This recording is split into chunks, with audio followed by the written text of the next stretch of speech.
Gables beating LSU in the Baton Rouge Super Regional as well. So, again, a lot like Coastal Carolina, Stony Brook, one of those programs you look at and say that could be us at some point. Yeah, it gives you hope as you look, for those of you watching on Flow College, the starter today for UNCW, the Bulldogs, Zane Taylor will go. He is, the starting pitching, we've said it so many times, it's been awesome on the weekend, and hopefully it'll continue today. And, he's going to want to come out here and give quite an effort as, the final weekend at home. You want to do it in front of the fans and send this team off, especially all the seniors. Again, it's important on this weekend. Yeah, he'll be one of the seniors, preseason All-CAA, and he has pitched like it this season as Taylor comes in with a record of 8-2 at 2.57 ERA, fourth lowest in the conference. Eddie Smink, the junior right-handed pitcher, will be the starting pitcher for Stony Brook. He was preseason All-Conference as well, but not quite the season he had anticipated. He's 1-4 in ERA of 6.66 coming into this matchup, making his 13th start and appearance. For Taylor, 55th career start for him. He is closing in potentially on that number one spot. A couple of starts away from that. 24 career wins for him as well, tied for sixth most in school history. So Zane Taylor, not just this year, throughout his career has been really good, going back to his freshman season for UNCW. We'll keep things here as we pause for the playing of the national anthem here at Brooks Field.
One thing we didn't mention with the weather, wind gusts up to 12 miles an hour, as you can hear them in our field mic here at Brooks Field, which is we've come to expect here at Brooks here this season especially. We remind you on the radio, it is ESPN Wilmington, WMFD Wilmington, W269DF Wilmington, and WKXB HD3 Boiling Spring Lakes with Doug Carlisle in the studio this afternoon. Glad to have you with us on the radio, on Flow College Sunrise Radio app as well. Our Hampton Inn starting lineups, a batting order for the Seawolves from Stony Brook. Matthew Jackson, the designated hitter, will lead off. He's followed by the first baseman, Eric Paulson, a .349 batting average, 10th best in the conference. Home run leader and the RBI leader is Nico Aspilcueta, the third baseman for the Seawolves. Chance Doty, the right fielder, bats fourth, batting fifth. Johnny Pilla, the second baseman. Catching and batting sixth is Luke Zepak. Center fielder Nick Zamperone will bat seventh. Batting eighth is Chris Carson, the left fielder. And the shortstop is Matt Maselli. He'll bat ninth. For UNCW, the outfield left to right, Brock Wills in left, Matt Gillespie in center. And it's Mason Hughes in right field getting the starting nod without Alec DiMartino here. Unfortunately, a death in the family, so he is away from the team at least today, potentially back for the rest of the series. But right now, Mason Hughes, the freshman, gets his first start of the season, and it happens in right field. On the infield, consistency certainly on the left side. Trevor Lucas and Kevin Jones, third baseman and shortstop respectively, starting all 49 games. 23rd start for Aiden Evans at second. Tanner Thatch at first base. Brian Arndt catching once again. And it is Zane Taylor on the mound, the senior right-handed pitcher. 8-2 record of 2.57 ERA. Number one in the league with 73 strikeouts as you look at Mason Hughes in right field. For all your hotel needs, contact the Hampton Inn University area and the Landfall Park Hampton Inn and Suites. Find us online at hamptoninn.com. Designated hitter Matthew Jackson steps in from the left side. First pitch, high and away, and we're underway here this afternoon at Brooks Field. Our Reach Jewelers Diamond Dimensions, 325 to the lines, 360 in the gaps, and 380 to straightaway center field. 1-0 pitch. That's going to be ripped foul right side. 1-1. Mother's Day on Sunday. A reminder, visit your local Reach Jewelers at Independence Mall and Mayfair Town Center. Reach Jewelers, trusted with life's moments. Our Carolina Ford Dealers umpires, Jeremy Crow behind the plate. Vincent Krejcir is at first base, and Tim Detweiler is at third. 1-1, swings through it, 1-2. Seahawks, memories are made with good friends off the beaten path. It's time to get into a built wild Ford Bronco or Ford Bronco Sport. See your Carolina Ford dealer, proud partner of Seahawk Athletics. All bills are paid. 1 ball, 2 strikes. And a strikeout to start with here for Zane Taylor, 74th of the season. Perfect start. Going to watch Stony Brook. If they get people on base, one thing about this team is they will run 99 stolen bases so far this year. So they are aggressive when they get runners on. Eric Polson, he gets on quite a bit. 349 batting average as mentioned. 10th best in the conference. He has 59 hits this season. Fastball up, 1 ball, no strikes. Zane Taylor having a career number with the statistics. Best ERA, most wins, most strikeouts. 1-0, swing and a miss. 96-mile-an-hour fastball that time. We'll even it up. Paulson from Massapequa, New York.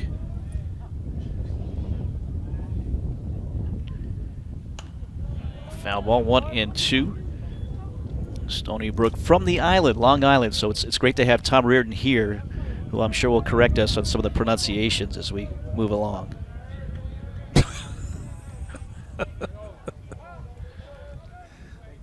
One ball, 2 strikes.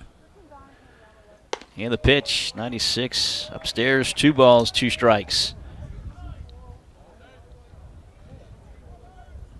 Paulson, just a sophomore. 8 home runs, 37 RBIs as well, to go along with his 59 hits. 2-2 pitch, fouls it off left side. Just underway, top of the first inning. Taylor getting closer to another out-conference type of season for him as far as getting the accolades. First team in 2023, second team last year. Induces a pop-up left side. It'll hang up for Wills as it goes into foul territory, and Brock Wills makes a catch for out number 2. 2 outs, nobody on, top of the first of a scoreless game. Aspel Quilta now comes up, the home run leader in the conference with 18 home runs. Out of Sherman Oaks, California.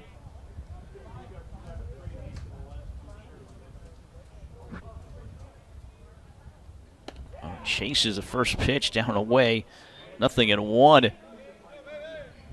Throw that one again. See if he's that anxious. To chase the cutter that time from Taylor. The 0-1 pitch. Swing and a miss. He did. He's anxious. No balls, 2 strikes. Aspaqualta, redshirt junior. 0-2. Brought it down, and he had him out ahead. Strikes him out on 3 pitches. A 1-2-3 with 2 strikeouts of the inning for the conference's strikeout leader, Zane Taylor. No score with the UNCW coming to bat when we return here on Flow College and ESPN Wilmington. If you're looking for a center console boat with versatility, style, and value, check out Seabourn Boats at Marine Warehouse Center. Seabourn models ranging from 22-foot to 26-foot. The LX series is more than capable of shallow coastal runs, but also adds hardcore offshore fishing. Don't settle for less. Let Marine Warehouse set you up with a Seabourn boat that's powered with a Suzuki-powered outboard. Get yours before they're gone. Visit Marine Warehouse Center on Market Street or marinewarehousecenter.com.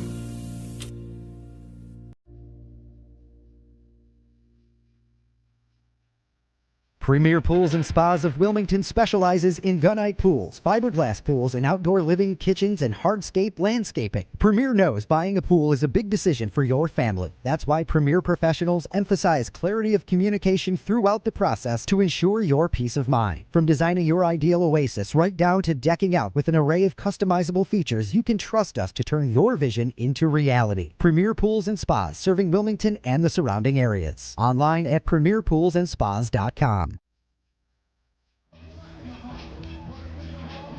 Good start for Zane Taylor. 2 strikeouts in the inning. Now 75 on the season. He gets a strikeout, the home run leader in the conference. Hampton Inn starting lineups. The batting order for UNCW. Brock Wills will lead off, followed by Trevor Lucas and Tanner Thatch. The middle 3, Brian Arndt. The designated hitter is Brady Thompson today, and Aiden Evans. And the bottom 3, Kevin Jones, Mason Hughes, and Mac Gillespie. Defensively for the Seawolves, Chris Carson in left. Nick Zamperone is in center field. Chance Doty is in right. Nico Aspilcueta is the third baseman. Matt Maselli at short. Johnny Pilla is the second baseman. Eric Polson at first base. Luke Zepak catching. And Eddie Smink, the junior right-handed pitcher. 1-4, a 6.66 ERA. 13th start and appearance on the season. Last year, honorable mention all-conference. As the first pitch misses away at 92. Ball and no strikes to Wills. UNCW's top hitter, batting .386 on the season. 4 home runs, 14 driven in. As this is top foul left side. 1 ball and 1 strike. White pinstripe uniforms for UNCW. For Stony Brook, red jerseys, white pants, and the red cap out in the field here at Brooks Field. Big breaking ball drops it in there. 1-2.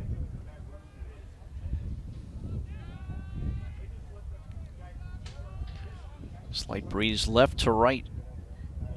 Ground ball to the right side. Pilla, the second baseman, over to first. And Wills retired. 1 away. Bottom of the first of a scoreless ball game here. Third baseman, number 15, Trevor Lucas. Trevor Lucas, sophomore third baseman. UNCW this season, they're batting .269, but in conference play, they've got the 4th best batting average as a team at .285. A lot of that because of what they've been doing here recently. First pitch low to Lucas. .289 hitter with 9 home runs and a team-high 43 RBIs on the season. Inside corner for a strike. 1 ball, 1 strike.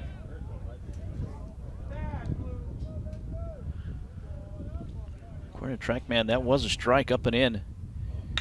This is going to be a shot to left center. Diving play by Carson, and he comes up with it. Takes away extra bases from Lucas, who gets his second. He stays there for the moment, but they confirm he is out. Let's take a look. And that was a heck of a jump by Chris Carson. I didn't think he was going to get there, but he stretches out and he makes the catch. Boy, that was nicely done. Very impressive. 2 outs, nobody on. Bottom of the first inning. Scoreless ball game. Tanner Thatch. .320 average for Thatch this season. Chop ball, first base, bounced.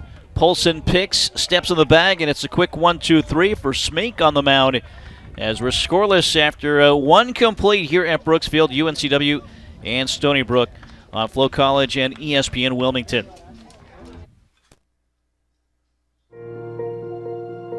Whether it's on day 1, in the classroom,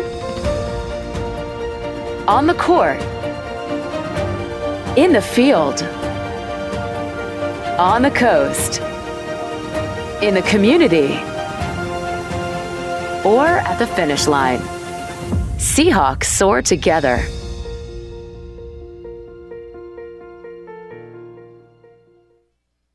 This is where everything starts. It's a place of new beginnings, new opportunities, and a new identity.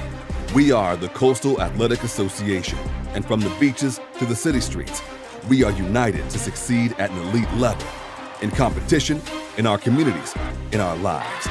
This is the tide that lifts us, the fire that burns inside all of us. This is our moment, our new chapter.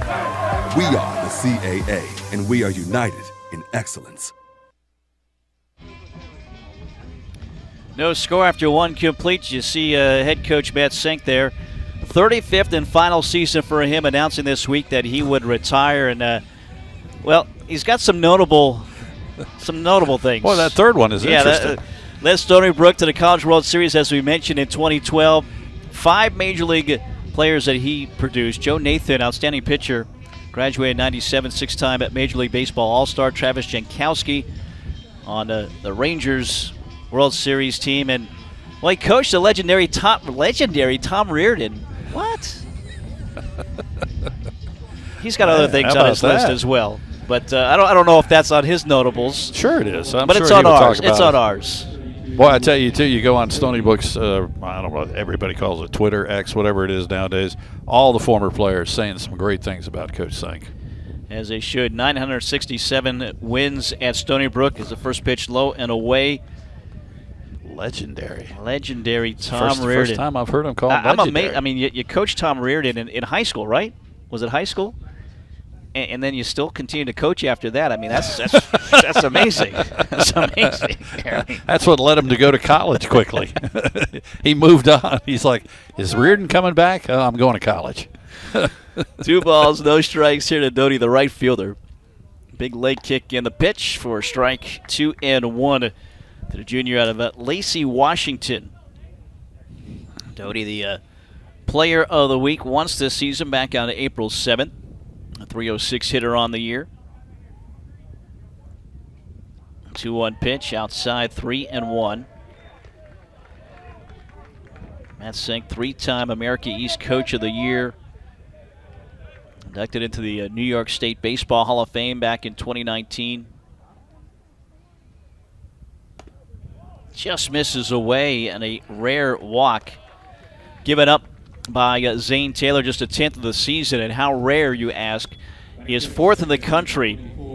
A strike or a walk for 9-inning ratio, 1.10 for him. So he's been outstanding this season. Does not walk a lot of batters, but a leadoff batter here, Doty, on at first base for Johnny Pilla, the second baseman.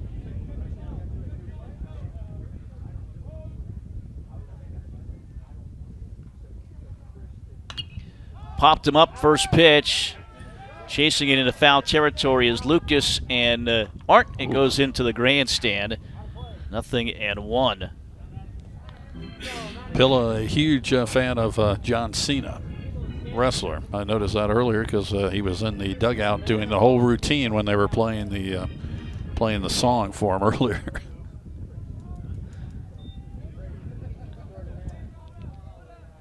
Pilla, the junior from Ridgewood, New Jersey. No balls, 1 strike. Throw to first base, back safely. Over there is Doty. 11 for 11 in stolen bases. Jim mentioned earlier, 99 stolen bases as a team this season. Lucas, the third baseman, creeps in. Let's pitch up and in. 1 ball, 1 strike.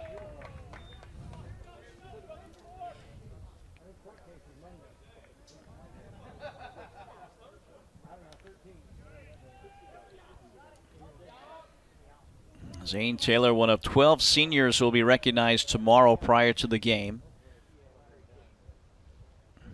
Delivers and misses inside, 2-1. Along with his battery mate, Brian Art, behind the plate trying to frame that up for Jeremy Crow. 2 balls, 1 strike. No score. Top of the second, a runner on at first base. Pitch, ground ball, trying for the backhand Thatch. It's out of his reach, down the right field line. Hughes will get it.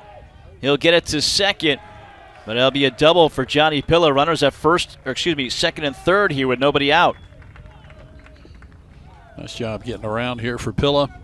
Joe wants the replay.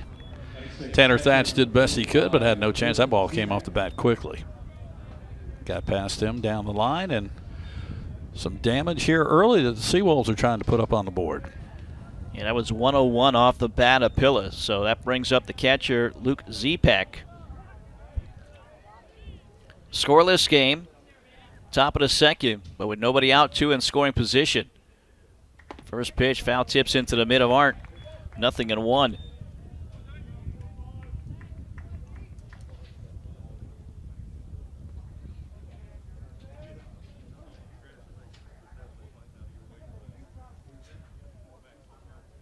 One pitch, outside corner, 0-2. Starting Zepek off speed, the sophomore from Albany.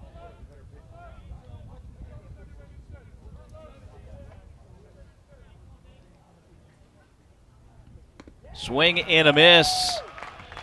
Chases the cutter there and will strike out on 3 pitches, 1 away. This is where the mentality of the strikeout pitcher comes through here, because he needs that. He needs another one right here. Then he can get out of this inning unscathed, possibly. Nick Zamperone, the center fielder. Just a freshman, lone freshman in this lineup here for the Seawolves. 1 out, 2 in scoring position. Scoreless game, top of the second. First pitch at the knees. Nice job with the fastball framed up by Arndt. 0-1. Freshman from Port Jefferson Station, New York.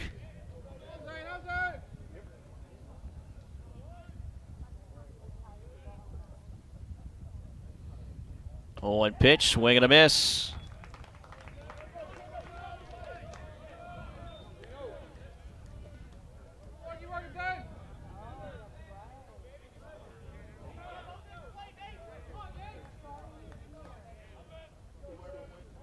Taylor looks at his wrist to get the sign. Toes the rubber, comes set. And the 0-2, way outside. 1 ball and 2 strikes.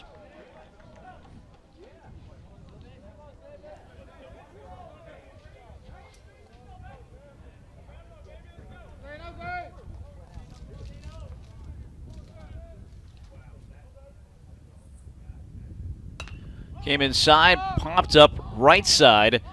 It's going to be the second baseman Evans in shallow right field, but everybody will have to head back to the base. 2 outs now on the pop out. Great job here by Zane Taylor as he's trying to get out of this. Second and third, nobody out. Now quickly 2 outs. See if he can get Carson and put that 0 up on the board. Chris Carson, the left fielder. Nice diving play to take away extra bases from Trevor Lucas in the bottom of the first inning. We're in the top of the second. Scoreless game, 2 in scoring position. Doty at third, Pilla at second base. After a leadoff walk and a double. First pitch, 95 inside corner. Strike 1 to Carson. Well, Taylor pitched well last week, but suffered a loss. 7 2/3, gave up 2 runs on a home run in the 8th inning. That would be the difference in that game. Monmouth beat UNCW last Friday 2-0. Nice breaking ball, drops it in.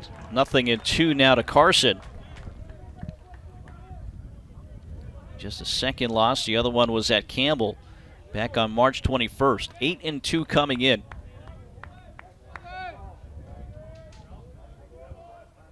Oh, 0-2 pitch. Inside corner, strike 3. 95-mile-an-hour fastball will end the inning. Second strikeout of the inning, 4th of the game, and 2 left in scoring position. No score, bottom of the second next on Flow College and ESPN Wilmington.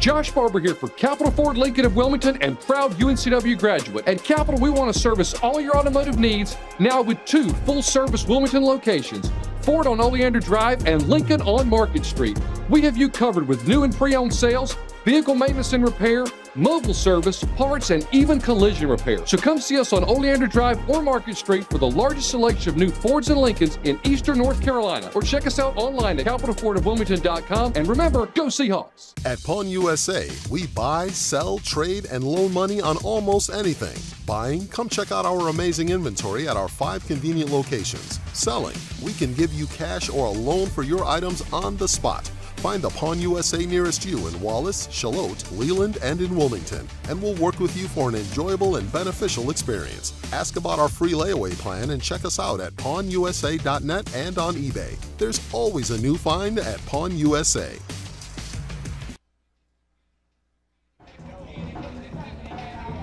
Well, Zane Taylor pitched himself into trouble, pitched himself out of it. Gets a strikeout to end it there. 4 Ks through 2 innings of baseball. Scoreless as we go to the bottom of the second. Art, Thompson, and Evans coming up here for UNCW. And the Seahawks, a team that's kind of gotten things going here recently. The offense averaging almost 9 runs a game, 8.8 runs per game the last 11, and this guy's been a big part of that. The current CAA Player of the Week, and that is Brian Art. Overall 262, but recently 372. Last 11 games that he has been the cleanup hitter for this team. A senior from Holly Springs.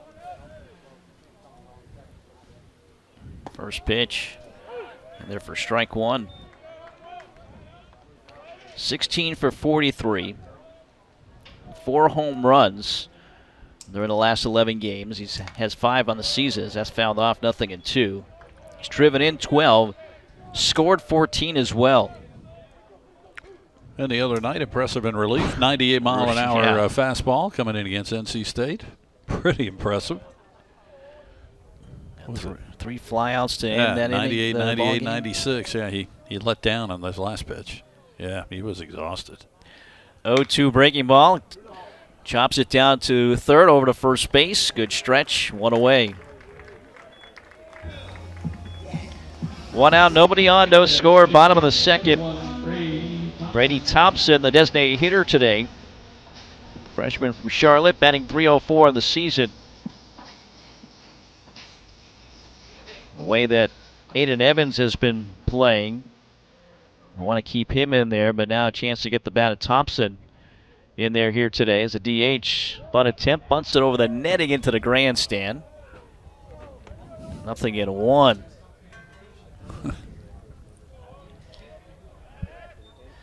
Kept the bat head up and popped it into the grandstand. So nothing in 1 here to Thompson. Slices it foul left side. Nothing in 2. No home runs, 13 RBIs on the season for Thompson. Lefty, they put a little shift on. 0-2 pitch, high and away. 93-mile-an-hour fastball makes it 1-2.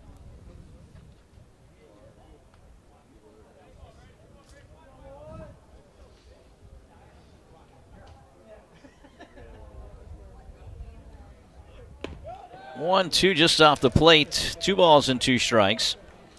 So UNCW, they've won their last 5 conference series. For Stony Brook, they've won a total of 3 series. Swept last week by Towson. High and away fastball, 3-2. So again, some dire straits here for the Seawolves. Tied with Monmouth for 10th place in the conference at 8-13. But still a couple of wins, some losses elsewhere. They're in the top 6 if that happens. A 3-2 pitch, missing inside. A walk to Thompson, a Matthews Motors walk, the walking man and woman's friend. Yeah, as you mentioned, I mean, they got to take care of business, but they need some help. Yeah. They're going to be looking at scoreboards, too, like everybody else here that's jumbled up in the middle. Aiden Evans, the second baseman. 1 out, 1 on, no score, bottom of the second. Smink, the pitcher, the junior from Westchester, Pennsylvania. Just outside of Philadelphia for him. First pitch at the knees for a strike. And family members, his dad and his uncle both played football at Westchester. That's Smink, baseball player. Pitcher here for the Seawolves. Takes a look at the runner. Thompson at first base. This pitch, high. Evens it up at 1-1. So Aiden Evans, a 263 average. But that goes up to 385 against the conference. Getting these at-bats recently for UNCW. Throw to first base close. Back safely is Thompson. 5 for 5 in stolen bases on the season as a freshman, Thompson.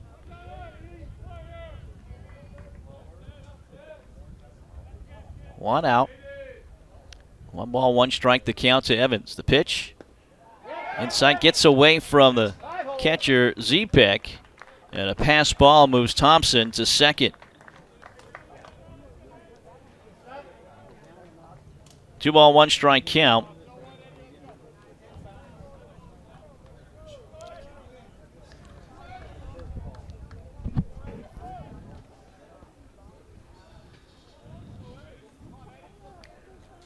So UNCW first base runner. Now the base runner in scoring position swung on and missed the breaking ball. And the count even up at 2 balls and 2 strikes.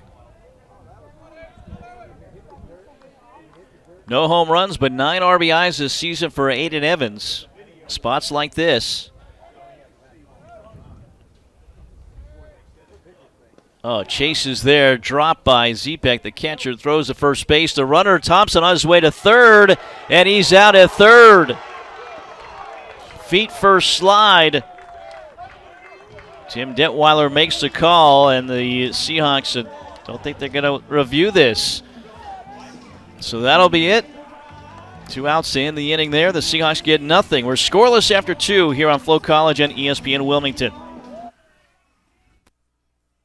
Move over Friday. Buffalo Wild Wings is making Thursday the best day of the week. Every Thursday, enjoy buy one and get one free boneless wings with takeout or delivery from B-Dubs. Ready to score double the sauce for half the price? Buy one and get one of equal value free boneless wings on Thursday. Not valid with any other offers. Size exclusions may apply. Limit 1 while supplies last. Delivery and takeout available at participating Buffalo Wild Wings locations. Limited time offer. Delivery subject to availability. Fees may apply. Valid only for orders placed through the Buffalo Wild Wings app or website.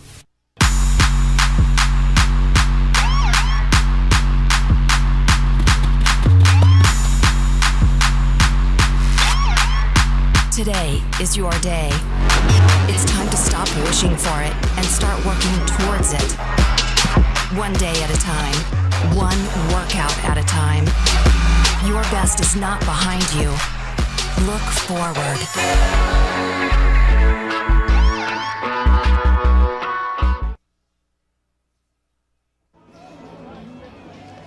Get a look at that last play, the strikeout of Evans. Throw to first, and then trying to get the third, and that throw to first was Thompson. Good throw. The first baseman, Paulson. Tag on him. Looked like he beat it, but Qualta. It was close, but looked like his foot was in there, but don't want to worry about that this early. So no score through 2 innings of baseball here at Brooks Field, playing a little bit earlier than anticipated.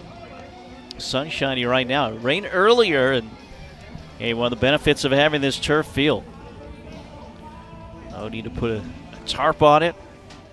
Ready right away. Matt Maselli, the shortstop. Out of Branchburg, New Jersey, is the senior shortstop.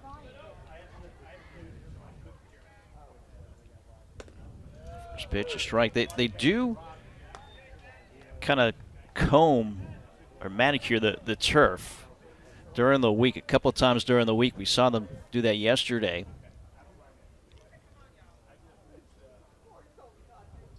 Ground ball right back to Taylor. Able to catch that over his right shoulder, going across his body.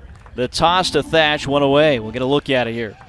Yeah, I mean, folks, this is not an easy play. As you watch him, he's going the opposite direction, but he's able to stick his glove up here perfectly. Look at this. Nice. He's like, all right, let me just run this over here. So you saying they use a giant comb? Well, not a giant comb, but they kind of brush it. They kind of keep the blades up and try to keep it fresh as Jackson takes first strike. They also have some more of the ground up, whatever it is. They use that more for the mound than anywhere else, but they can put elsewhere. Is it rubber? Sometimes it's coconut shells. It's rubber? Okay, rubber. That's fouled away. Nothing. And 2, there's different substances. There's different fields. I'm not arguing. Yeah. Well, he is down there. Well, coconut shell's very popular in the Hawaiian fields. It probably is. Yeah, they use those up there. Got a little Hawaiian breeze right now. 0-2 pitch. Ooh, swing and a miss. Well, I thought maybe it was fouled off, but Jackson just stood there. He strikes out for a second time. 5 Ks here already for Zane Taylor. Yeah, he looks good early. It's just a matter we got to get the offense going to back him up here. Scoreless game, 2 outs, nobody on. Top of the 3rd inning. Eric Paulson flied out to left field, first time up. This is going to be lined, and out of the reach of Kevin Jones, the shortstop, into left field. Jones just missing that ball. So the 60th hit for Eric Paulson puts him aboard with 2 outs. Take a quick look at the replay for those of you watching on Flow College. Yeah, didn't miss by much. He got up in the air, but now you bring up the big home run guy again. Aspaquelta. Again, 18 home runs, 55 RBIs. Aggressive in the first with a strikeout on 3 pitches. Working away too much, trying to get him to chase like he did in that first at-bat. Second hit for the Seawolves.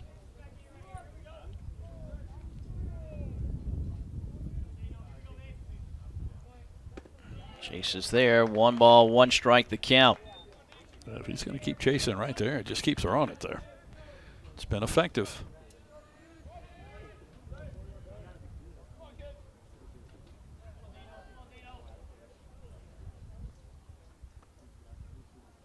Swing and a miss.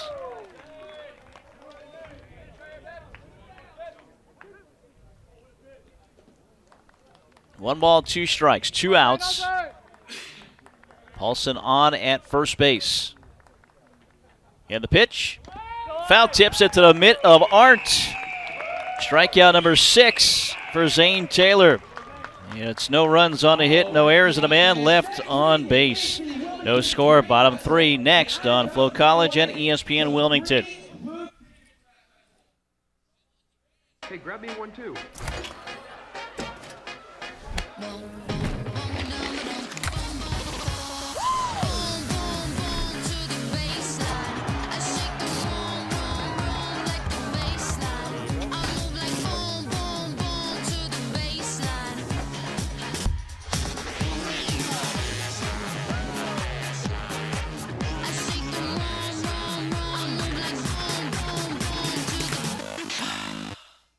People have trusted Reed's Jewelers with their life's moments since 1946.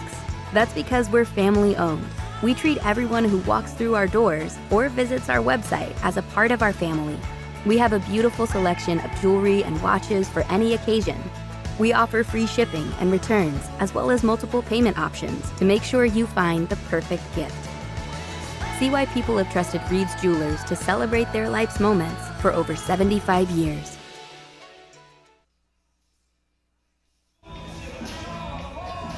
Zane Taylor looking sharp. 6 Ks through 3 innings, scoreless ball game. Bottom of the 3rd coming up here at Brooks Field.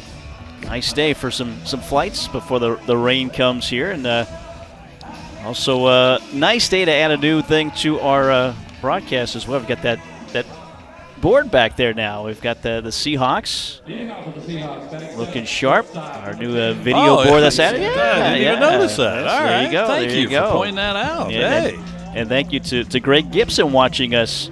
I think he's at work watching us. We're not going to say anything, Greg, but send a picture of him watching. Yeah, nice. Looking good. Does look looking good. Next year we'll have the whole video board up and That's ready right. to roll. We're efforting. It's getting closer. Getting closer. Mike's working on it. Might take a while. It might. My expertise only goes so far. Kevin Jones, his expertise nearly got him an extra base hit. That was hit sharply down the left field line. 102 off the bat, 0-1. Kevin Jones, the senior shortstop.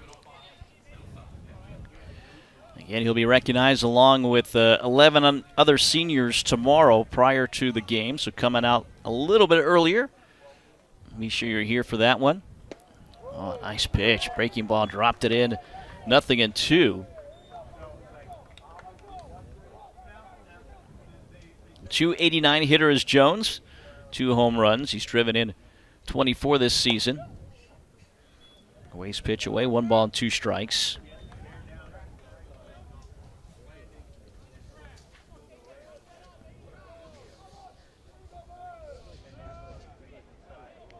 Smink with the pitch.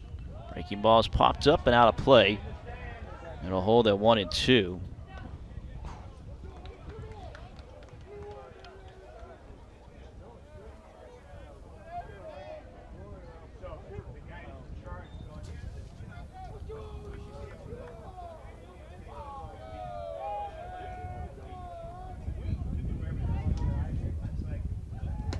Outside. 2-2 now. Final 3 home games here for UNCW before they hit the road. Tuesday, go to North Carolina, then next Thursday, Friday, and Saturday, wrapping things up at Elon as a fastball misses high, 3-2. This is game number 49 this season for UNCW. How quickly the season passes. 3-2 pitch, takes it, strike 3 looking, 1 away. And you mentioned that series at Elon. Of course, you got to get through this one, but there's a good possibility that could actually be for the 2nd seed next weekend because they are playing really good baseball right now. Yeah, Elon's 12-9 in the conference. They come in 4th place. Basically a game back of UNCW and William & Mary. So, yeah, that'll be a big series, certainly on the road for UNCW. Mason Hughes, the right fielder, takes the first pitch low. He's 1 for 9 this season, the freshman out of Eastover, North Carolina. 9th game he's played, first start for him, starting in right field. Outside with a fastball, makes it 2 balls and no strikes now to Hughes.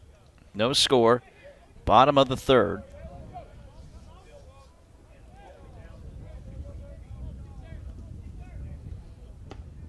This pitch outside, 3 balls, no strikes.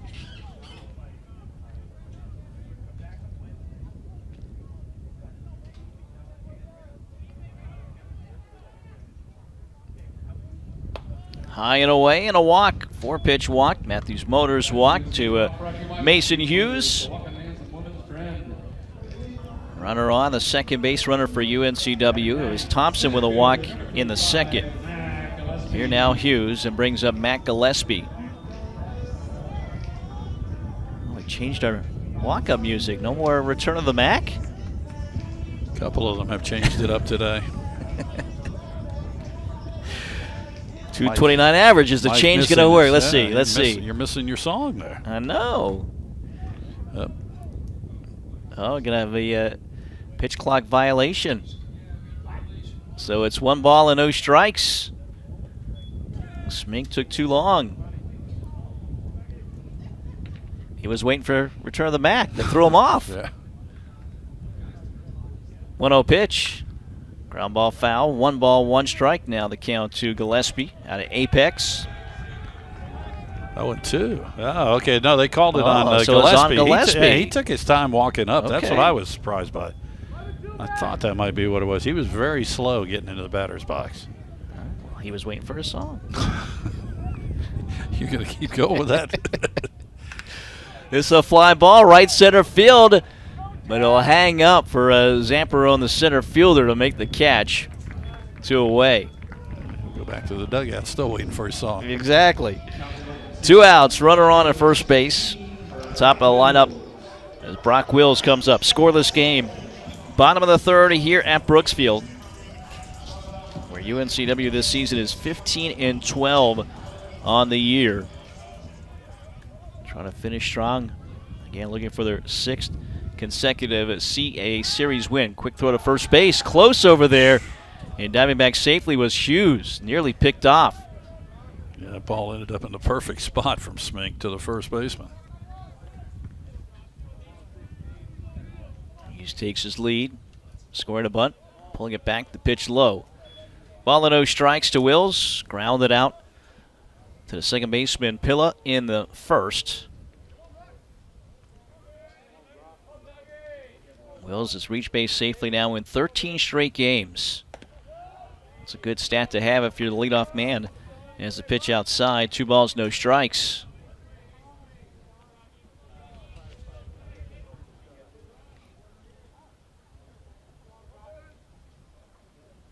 Runner bluffs, the pitch low.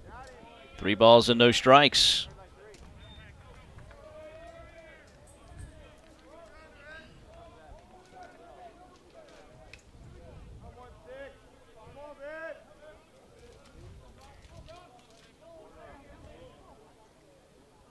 3-0 pitch taking all the way, and it's a strike from Smink, 3-1.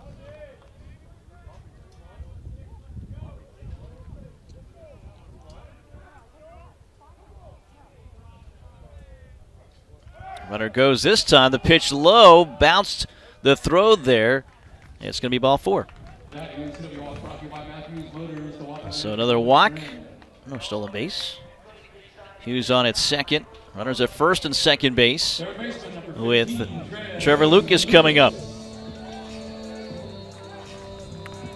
Well, here's a chance. I'd like to see him get something across here. 2 outs. You got Taylor pitching so well again, and I mean, he's, like you mentioned last week, hard luck loser. Didn't get any run support. Lucas nearly had extra bases. Nice diving play by Chris Carson in left field. His first time up. First pitch low, ball and no strikes.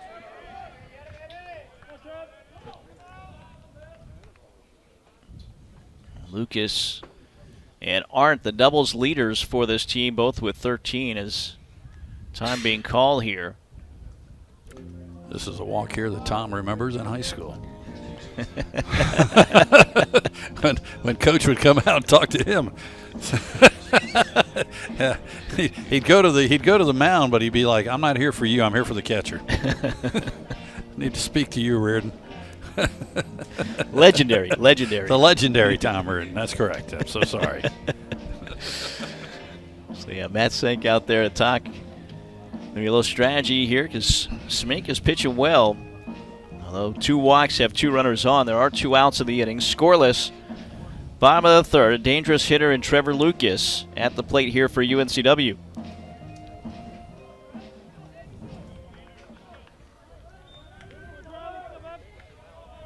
Smink suffered a loss last week at Towsing. Gave up 4 runs, 3 earned on 6 hits through just 4 innings. Breaking ball is lifted to left field. Carson moves back ahead of the warning track. Will make the catch, and that does it for UNCW. No runs, no hits, no errors, 2 runners left on. The Seahawks still looking for their first hit of this game. We're scoreless through 3 on Flow College and ESPN Wilmington. Hi, I'm Dr. Chad Fortune with Wilmington Health Orthopedic and Sports Medicine. Excited to be on the UNCW campus today to talk to you about this week's Medical Minute. Shoulder injuries are extremely common in sports, recreational, and job-related activities. These injuries can range from chronic overuse injuries to traumatic injuries like shoulder separations, dislocations, and even rotator cuff tears. Sometimes injuries can be prevented, but sometimes with traumatic injuries they are not preventable. But we always talk about preventative strategies to try to limit their effects. One of the biggest things to consider is rotator cuff strength as well as upper back strength, in addition to good posture throughout your day.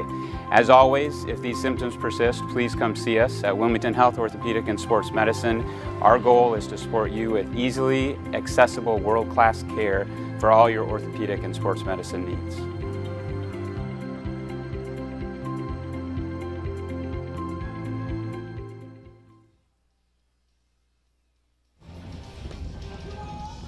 Scoreless for the first 3 innings. You look at lucky number 4, UNCW clinching a CAA berth if UNCW wins 4 more CAA games. Charleston and Delaware lose 4. So, or combination. Yes. So again, UNCW, that's to get into the CAA tournament. Northeastern so far the lone school to clinch a berth, and again they're 1 win away from clinching the top seed in the regular season championship. We're through 3. No score. Top of the 4th coming up. Mike Vaccaro, Jim Whitmire, and Jim's got the call for innings 4, 5, and 6. All right, prepare yourself now. It's about to explode. Exactly. Zane Taylor, 3 innings, 2 hits, 6 strikeouts, a walk, just 42 pitches. He'll face Dowdy, Pilla, and Zepek for Stony Brook here as we go to the top of the 4th inning. Dowdy walked in the 2nd, was stranded at 3rd. Taylor is set. And the pitch. Swing and a miss. Strike 1. Pilla on deck, doubled. Stony Brook on the 2nd had runners at 2nd and 3rd. Nobody out. Then it was a strikeout. A little pop up in the infield. Another strikeout to end the inning. Taylor ready. Here's the pitch. Again, got him on that outside corner. 0-2.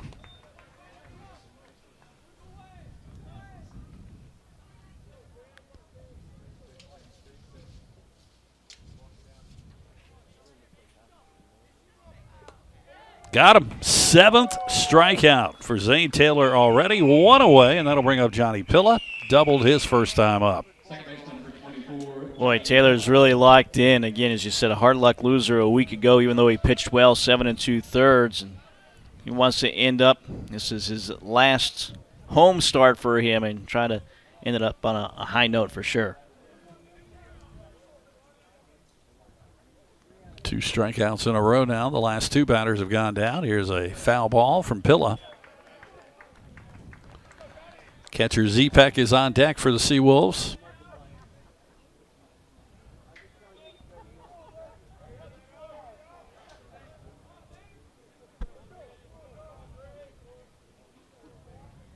Just a light breeze right now here at Brooksfield. Didn't mean to even swing there. A little check. Fouls it off. 0-2. Shout out to our crew again today, working hard. Riley's our executive producer. Zach on graphics. Zeb on replay. We got Nate at camera at first. Cheyenne at third. Harrison behind the plate. And Bob in center field. 0-2. That bounced in. 1-2.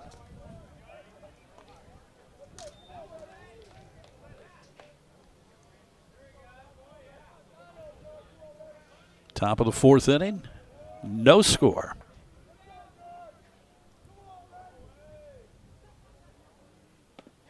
Inside corner, got him again. Man, Zane Taylor's just on fire right now. 8 strikeouts, 2 in a row here. Here's Zepek. He struck out his first time. If you're wondering, 11 is his career high. Did that against UNC Asheville earlier this season. Certainly he is in command of the strike zone today. Fouled at the plate. 0-1 to Zepek.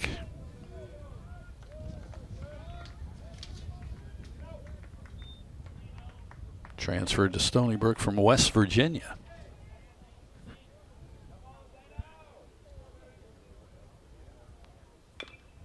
That time he came inside to him. It's 0-2 as he fouls it off to the Seawolves dugout.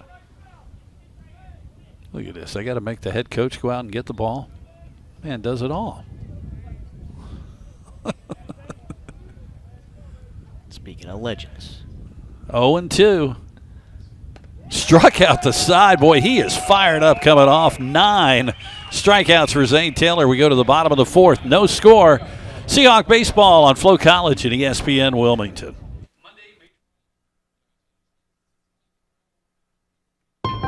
Josh Barber here for Capital Ford Lincoln of Wilmington and proud UNCW graduate. At Capital, we want to service all your automotive needs now with 2 full-service Wilmington locations, Ford on Oleander Drive and Lincoln on Market Street. We have you covered with new and pre-owned sales, vehicle maintenance and repair, mobile service, parts, and even collision repair. So come see us on Oleander Drive or Market Street for the largest selection of new Fords and Lincolns in eastern North Carolina. Or check us out online at capitalfordofwilmington.com. And remember, go Seahawks. Joey and Hannah here from your local Window World. Window World products are hurricane tough. Today we have a special guest to put our windows to the test. UNCW's Sammy Seahawk.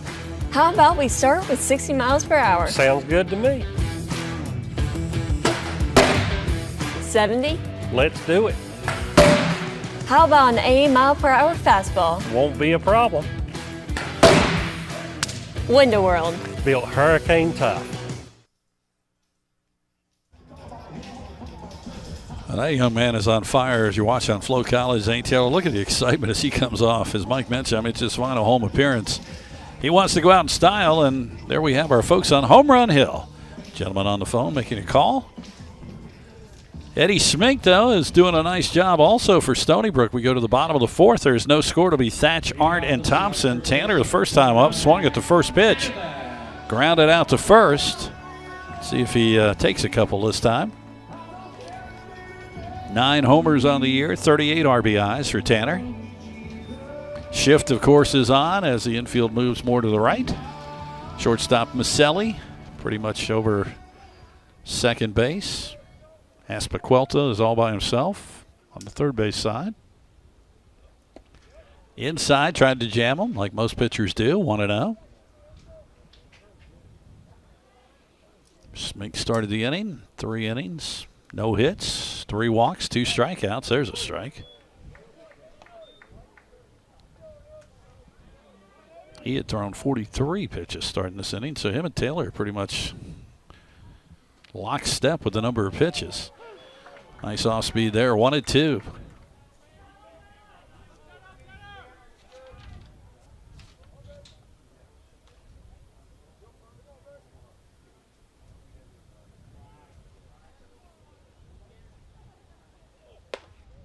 Fastball outside, 2-2.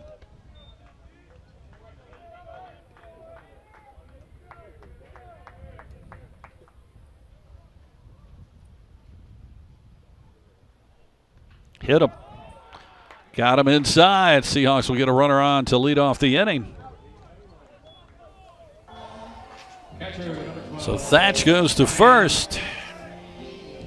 That is the 8th time he's been hit.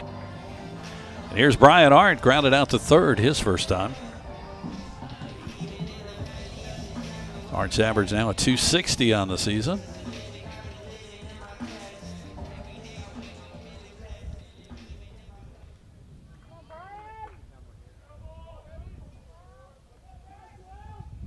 Thatch gets a little bit of a lead, not much at 1 at first. Arndt looking to bunt. He got hit too, yeah. Got him. 2 straight hit batters, first and second. Nobody out for UNCW. Yes. Seahawks still don't have a hit, but back-to-back hit batters to open up this bottom half of the 4th inning. Arndt was trying to square the bunt. Maybe you have that here for Thompson with Evans following him, but certainly shaping up to be the best inning so far offensively for UNCW. Stony Brook will send some folks to the bullpen. They're going to try to get going here. 41 Peterson is running down there. So first and second for UNCW. Nobody out, both runners hit. Thompson shows bunt. They'll throw back. Oof. Boy, that was close on Tanner Thatch out there at second. Yeah, Maselli, the shortstop, he was there. If that was a little quicker throw from Smink, they would have had Thatch. Paulson at first is really coming down quickly here. They expect the bunt from Thompson. And he popped it in the air. The pitcher, Smink, gets it 1 away, doesn't move the runners. We saw a pop and a bunt attempt earlier that went foul. That one popped it right up and played right into the hands of Smink and the Sea Wolves defense here. And an easy out, and now puts Evans in a spot to come up with a base hit to try to drive in the game's first run. Aiden Emmons struck out his first time. Bottom of the 4th, 1 out, no score. Seahawks with runners on first and second. Off speed, he fouls that one off, and the count is 0-1.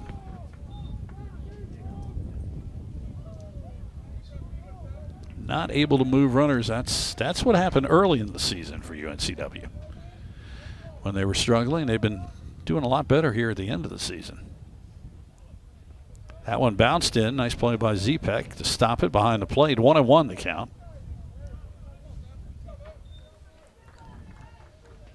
Just the way Taylor's pitching, you would like to see him get some runs up for him. Show him some support here.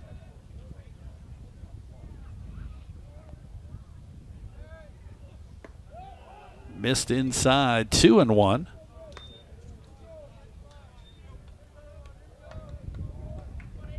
Kevin Jones on deck for the Seahawks.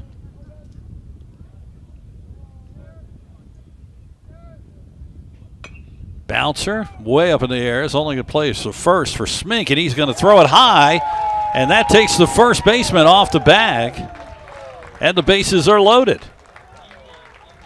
That'll be an error on the throw from the pitcher. His only play was to first, but if he threw it correctly, he would have had no problem getting him. But look at this, just high. Yeah, I mean, it was a high chop ball. I think he felt like he was rushed a little bit, but that ball just sailed on him, and the base is loaded. Nobody out, or excuse me, 1 out. Kevin Jones now. Struck out his first time up. Smink said, here's the pitch. That'll break in for a strike, 0-1. So big chance for UNCW here. Bottom of the 4th, bases loaded. Now time called. Seahawks with 2 hit batters, Thatch and Arndt. And a attempted bunt pop out to the pitcher, and then the error from the pitcher on the high chopper for Aiden Evans. So 3 runners on with no hits. Yeah, no hits in the inning, no hits in the game for UNCW, but a chance to get something going here. And pretty good guy in Jones to do that.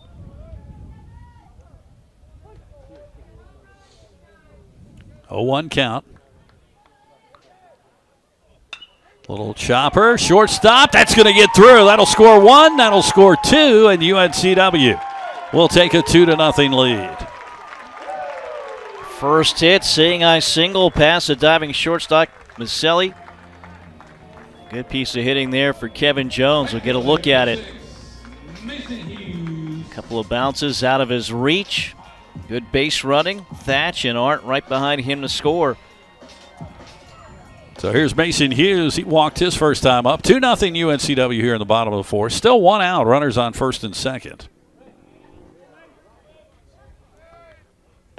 First pitch will get the outside corner. Strike 1.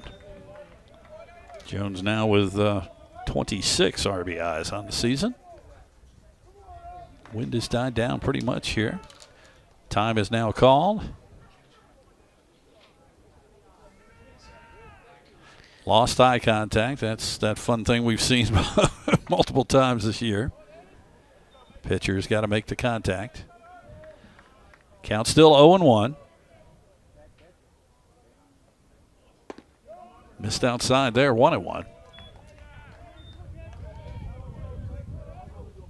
1 out. Seahawks would like to put up some more here. This bottom of the 4th, up 2-0.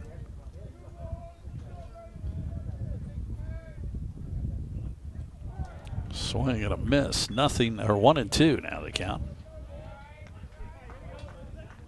Matt Gillespie on deck for UNCW.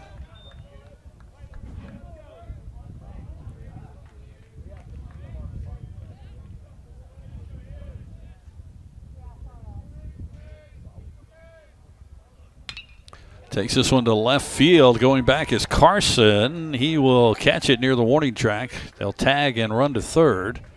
So runners on first and third now with 2 outs. Evans moves over. Chance for Gillespie now with 2 outs to get that runner home from third. Yeah, for Hughes, quality at bat to be able to move that runner, as you said. Now he's 90 feet from the plate. Anything can happen to get him home. With Gillespie coming up, obviously a base hit could do that, but pass ball, wild pitch as well. So trying to set the Seahawks up to get a third run here in this 4th inning. Keep an eye on Jones. The catcher Z-Pack for Stony Brook gave the infield the defense and what they're going to do if he runs at first. First pitch outside, and now Jones will take off. They're going to throw, and it gets into center field. Jones now going to go to third. They'll score the run, and Jones will make it all the way to third. He had stopped running. He was just trying to get it where they were going to try to get the runner from third home. Well, they played right into the hands of UNCW. We saw that just the other night, getting in the rundown between first and second. They want you to throw to second base, and that one gets through. And you get a bonus, not only a run scores, but another runner at third base now. So you get a stolen base for Jones, an error on the throw. He's on third, and now Gillespie tried to show bunt. Fouls it off, 1-1. 2 outs, 3-0 UNCW. 3 runs on a hit. Couple of hit batters. Couple of errors in the inning for Stony Brook. Here's the pitch. Grounder will get through to left field. 4-0 UNCW. Bats were quiet. Now they're coming up with timely hits. First Jones and now Gillespie. And again, just able to pull that ball through the left side of the infield in between the third baseman, the shortstop. Well placed. Another run. 4-0 Seahawks. Brock Wills grounded out his first time, walked his second time. 2 outs on that runner on first. 4-0 UNCW here. Bottom of the 4th. Giving Zane Taylor some run support now. Their first pitch is a strike. Smink is up to 65 pitches now. Again, they've got the reliever. Hasn't really even started throwing. He's just been stretching down there for Stony Brook. Off speed, that's foul tipped. at the plate. 0-2. Well, you get in trouble, hit a couple of batters. It's going to come back to hit you.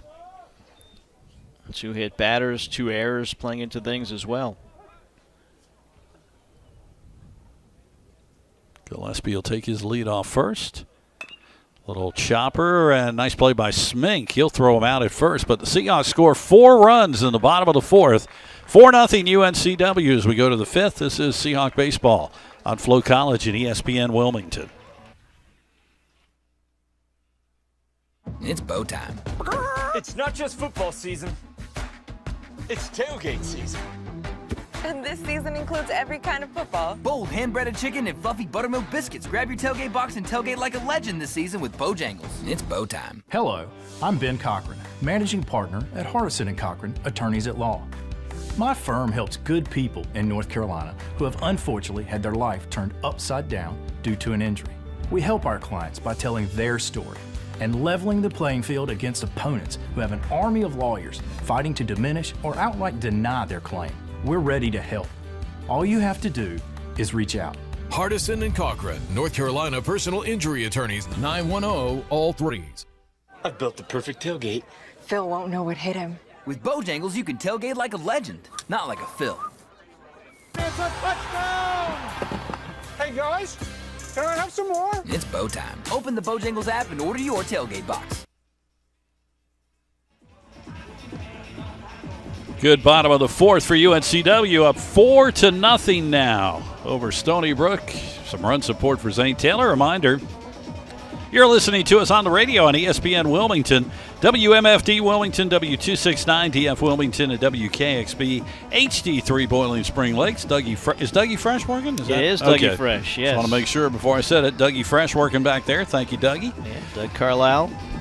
Well, Zane Taylor, 9 strikeouts. If he can just keep rolling now, he's got the cushion he needs.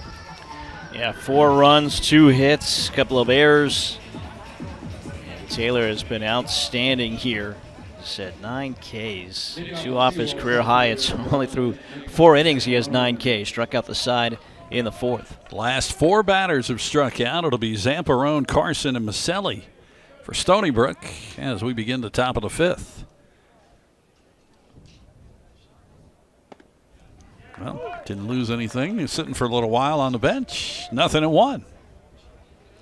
Yeah, not a huge crowd as we expected today because, of course, this game was scheduled for 6. Had to move it up because of expected more rain this afternoon. Swing and a miss there. 0-2. Actually, they're expecting rain, it looks like, with the radar.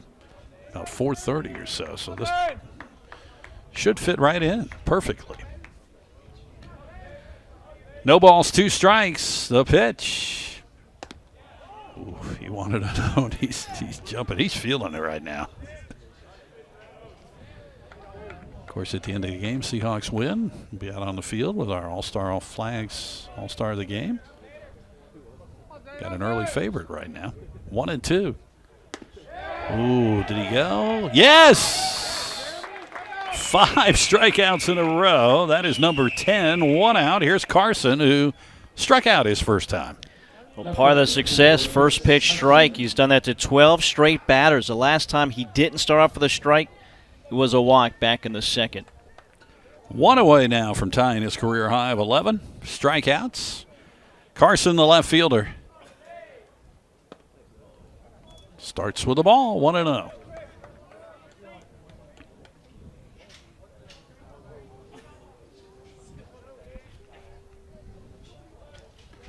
Zane Taylor, when he's in a zone, you can tell, too, the way he just wants the ball, wants to keep it moving. 2-0 there outside. On deck is Maselli.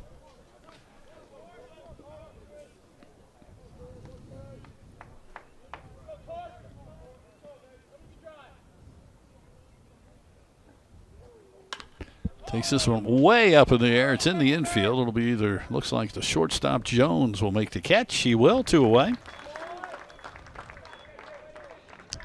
It's, for the most part, either been a strikeout or contact like that.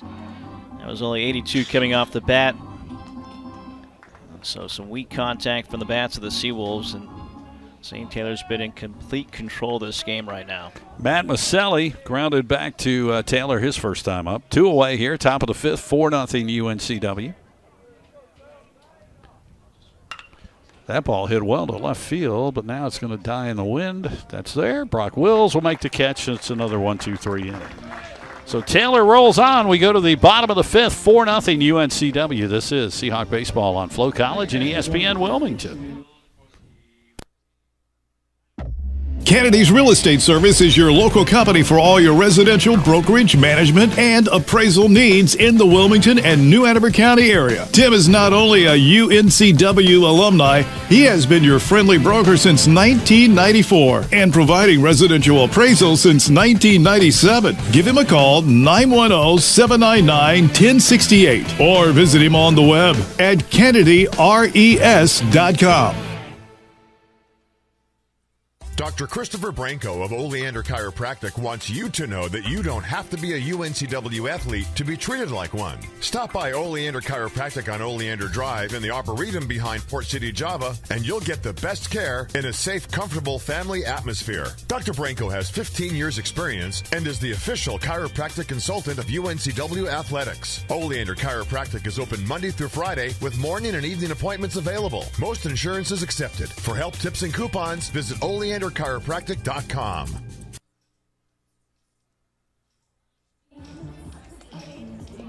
Get a look at some of the fans here today as we go to the bottom of the 5th, 4-0 the UNCW. We have a change. I believe I heard number 29. Is that correct? Scott Gell. Scott Gell catching now. I like the pronunciation. It says Gell sounds like gum. I don't know about that. So Scott Gell will take over for Zepek. As we go to the bottom of the 5th inning, that's the only change as Smink is back out there. It'll be Lucas Statch and Art for UNCW. First pitch, way inside over his head, 1-0. Gell is a sophomore from Connecticut. That's hit hard. Liner right to the third baseman, Aspiquelta. It's easy for me to say. There's one away. There's a lot of vowels in that one. We're going to look at it here. As Lucas trying to get on base, keep that streak going. He's reached 16 straight games. And congratulations to his North Brunswick High School team. A big win over West Johnston High School in the playoffs. The North Carolina 3A East playoffs. Big win last night. Tanner Thatch takes a strike inside. Hit by a pitch last inning, and then he scored in that 4-run 4th inning. 1 out, bottom of the 5th, 4-0 UNCW. That misses inside, 1-1. Bullpen now quiet for Stony Brook. They did have the right-hander throwing for a few minutes. Here's the pitch. That's hit well into right center field. That will get close to the wall. Thatch takes a big turn, but a nice job by Zamperone. Boy, they came close to almost throwing him back out at first as he turned.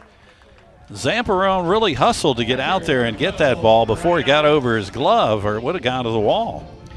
A nice job by Thatch, coming off of an exciting night, at least Tuesday night. So cool to have him be part of the ALS awareness night we had. A great nephew of Jim Catfish Hunter, the Catfish Hunter ALS Foundation here with those special jerseys raising money, and I know they enjoyed that, and hopefully that's something we look to do in the future as well. Brian Art also hit by a pitch last time up. Looks to bunt down the third base line. Boy, that's nicely done. That's going to be an infield single. As usual, he's done that so many times over his career. He knows how to handle the bat there. So first and second for UNCW. Watch the replay. He puts this in a perfect spot, Mike. Yeah, 5 sacrifice bunts of the season. He was trying to do that here, but he hit it so well. No chance, no play. Runners at first and second base with 1 out. And here comes Matt Sink again. Now the reliever had been sitting down for a while. So he'll come out for a mound visit. Smink's only on 73 pitches. You know, really, the hit batters and then the errors hurt his cause last inning. Not pitching poorly, but coming out here and just to allow more time to warm up, or are we going to the pen here? Umpire's going to go out and see what we're going to do here. Let's see. Yep. He's got the right-hander back up throwing now, so he's getting warm quickly, but he will stick with him. Smink will continue on. Brady Thompson, last time up, tried to bunt with runners on first and second, nobody out, popped it up to the pitcher. First and second now with one out here in the bottom of the fifth. 4-0 UNCW, trying to add more to it.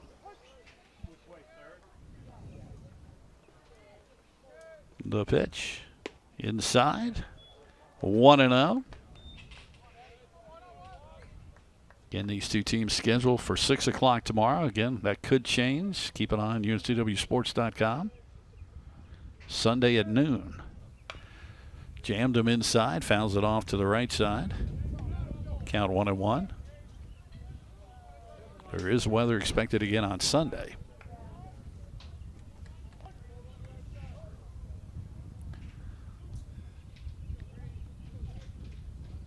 Thatch at second. Hard at first. Just missed outside. 2-1.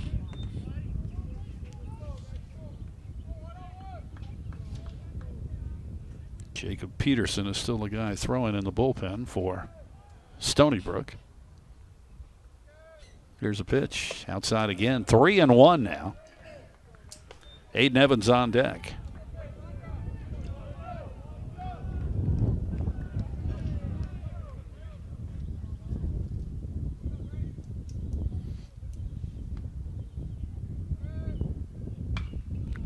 Popped him up. Third baseman going back. Now the shortstop's going to call him off. Maselli, he'll make the catch. There are 2 away. And it'll be up to Aiden Evans again with 2 outs and runners on first and second. Aiden Evans reaching base on the error last time, eventually scoring on another error in that inning. But again, making things happen. Mentioned his average goes up against league competition. So a good guy to have up in this spot with a runner in scoring position. Thatch had a single. Arnon infield single. First and second with 2 outs. Inside missed. 1-0.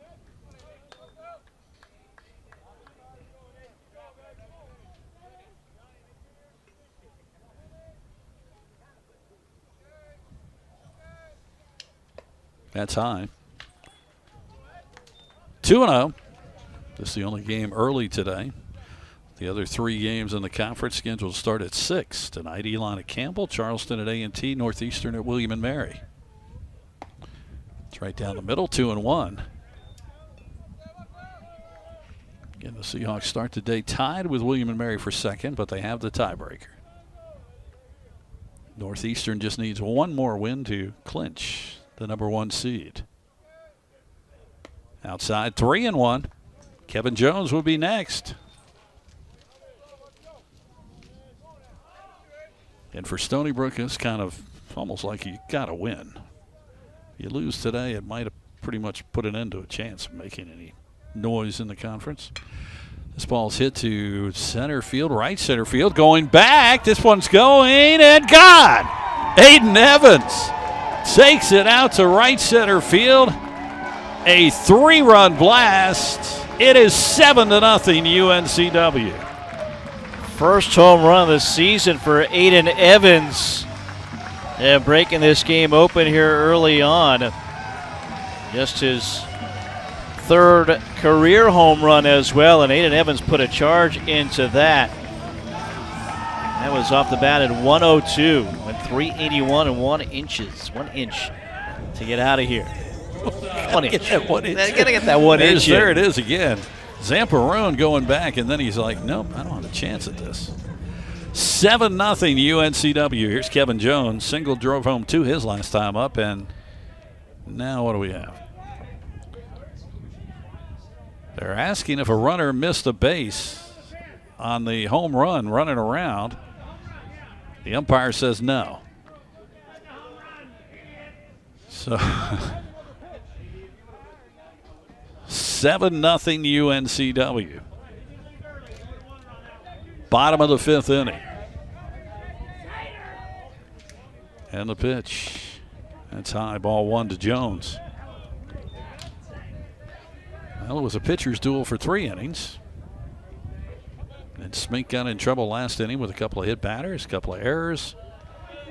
The Seahawks now 7 runs in the last 2 innings.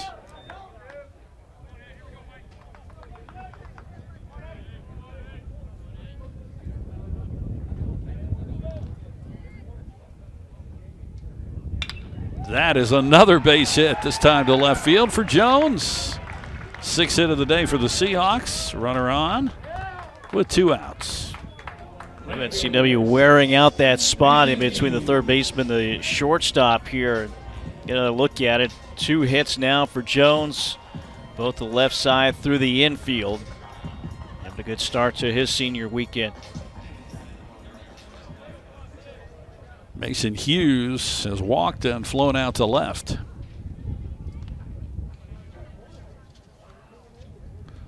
First pitch is low and outside. Vincent Mariella now throws. A senior from Mahopac, New York. Yes, easy for you to say. Thank you. 1-0. May you pack also. Mahopac. Got you. Thank you. Tom knows exactly where that town is, I'm sure. 2 balls and no strikes. Runner on first is Kevin Jones. 3 runs home. 7-0 Seahawks, bottom of the 5th. And that's line base hit right field. Jones will make the turn, but then he'll hold up. First and second for UNCW. Yeah, the freshman just his 2nd hit of the season. Able to turn on that, send it to right field. 103 off of his bat as we get a look at it here on Flo College. These guys not trying to do too much, just keep the line moving here and bring up Matt Gillespie. Gillespie an RBI his last time up with a single. And I believe that's going to finally be it for Smink. Yep. So we will get a Pepsi pitching change. We'll take a break. Come back to tell you who the new pitcher is. Bottom of the 5th, 7-0 UNCW. This is Seahawk Baseball on Flo College and ESPN Wilmington.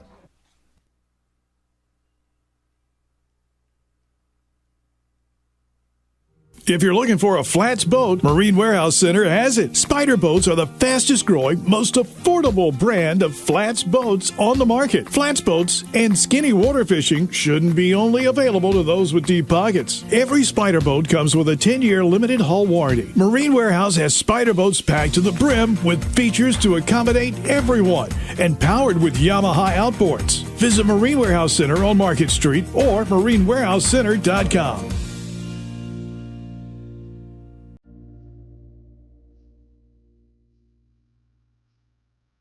Premier Pools and Spas of Wilmington specializes in gunite pools, fiberglass pools, and outdoor living, kitchens, and hardscape landscaping. Premier knows buying a pool is a big decision for your family. That's why Premier professionals emphasize clarity of communication throughout the process to ensure your peace of mind. From designing your ideal oasis right down to decking out with an array of customizable features, you can trust us to turn your vision into reality. Premier Pools and Spas, serving Wilmington and the surrounding areas. Online at premierpoolsandspas.com.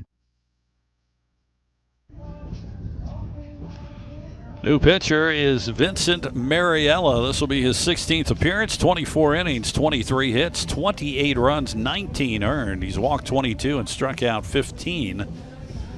He's got a record of 2-0, an ERA of 7.13. And he can be a little wild. He's hit 6 batters so far this year. So he'll come in for Stony Brook to replace Smink. Runners on first and second for UNCW. 2 outs here in the bottom of the 5th, already 7-0. And Matt Gillespie will be at the plate. Mariella spent 3 years at Susquehanna in Pennsylvania, Division II school.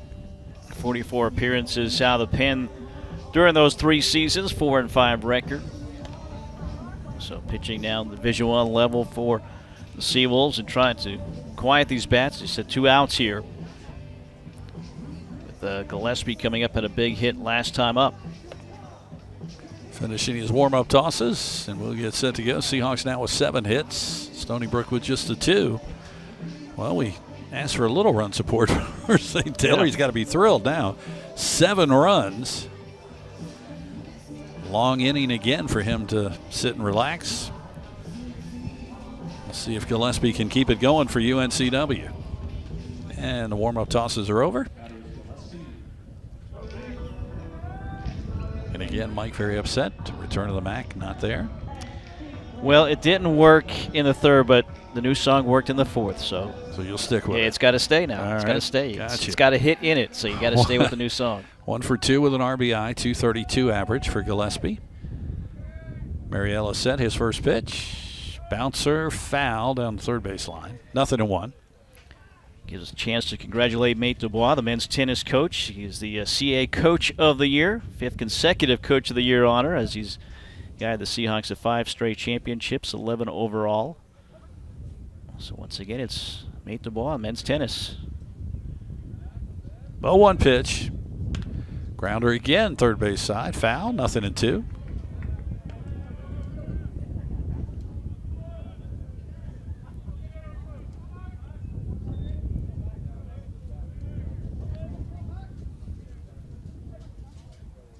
Top of the lineup, Wills, if the Seahawks can keep the inning going. Fouls it off again. Take a guess, third base side. That time it went in the Seawolves dugout.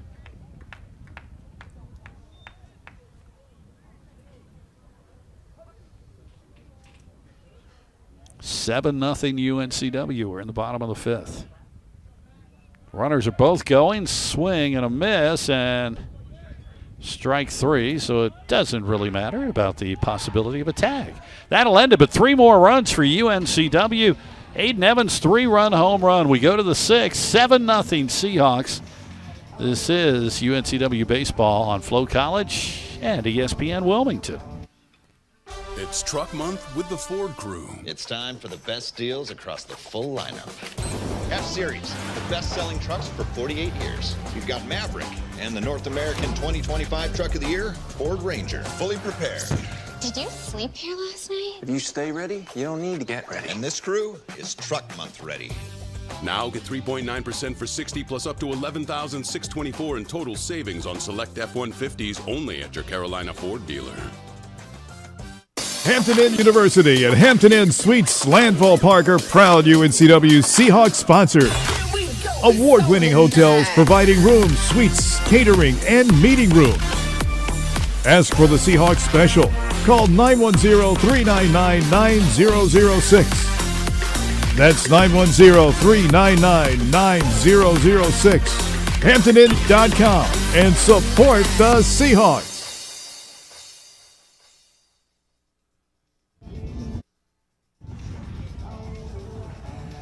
We go to the top of the 6th. Zane Taylor now with a 7-0 lead as he will come back out, face the top of the lineup for the Seawolves. Jackson, well, Jackson will not bat, I don't believe. Looks like we're going to have a pinch hitter. Then it'll be Paulson and Aspil Quelta. Zane Taylor.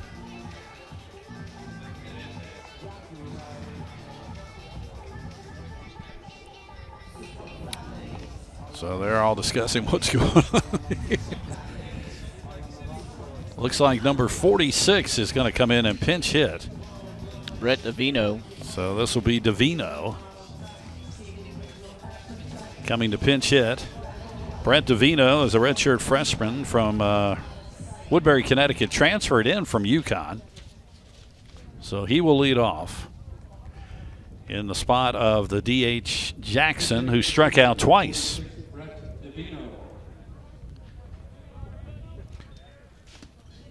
Taylor, 5 innings, 2 hits, a walk, 10 strikeouts.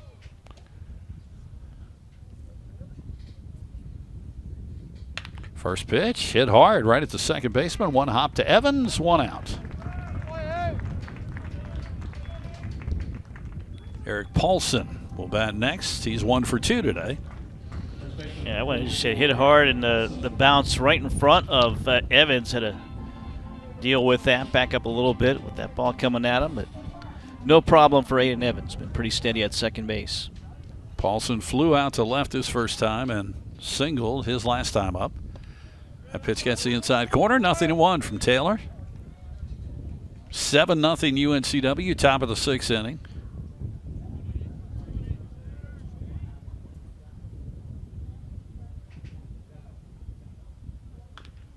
Bouncing foul. Again, congrats to all the graduates today. Not just the UNCW, all over the country it's happening. Graduation. So 2 ceremonies today. What, 3 tomorrow or 2? Yeah, 3 tomorrow, 9 o'clock, 1 o'clock, and 5 o'clock. So if you're coming out here, plan accordingly. Nothing in 2. Inside, bounced it in 1 and 2. If you live close enough, walk here. Well, sneak in the back way. That's the way to get here. Don't tell them that. What? Come on. That's I'm trying to help out. That's our secret. I'm trying to help. You don't want your fans stuck in traffic over there. Come on. I'm trying to help. 1 and 2. Missed outside. 2 and 2. Jeez.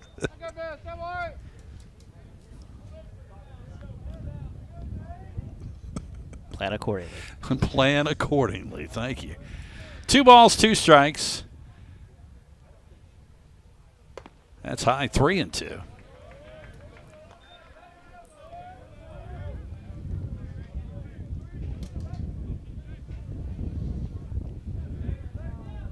Taylor looking for his 11th strikeout, which would tie his career high if he could get it here. And the pitch. That's hit well, but foul to the right side, out of play. Now, he's done that twice, but didn't it happen both times on a pitch clock violation, his 11th strikeout? Let me lean back so you and the legendary Tom Reardon can talk. Thank you. Twice. That happened twice. 3 balls and 2 strikes. Grounder, base hit, right field. Paulson's second hit. 1 on, 1 out. Aspil Quelta will come up.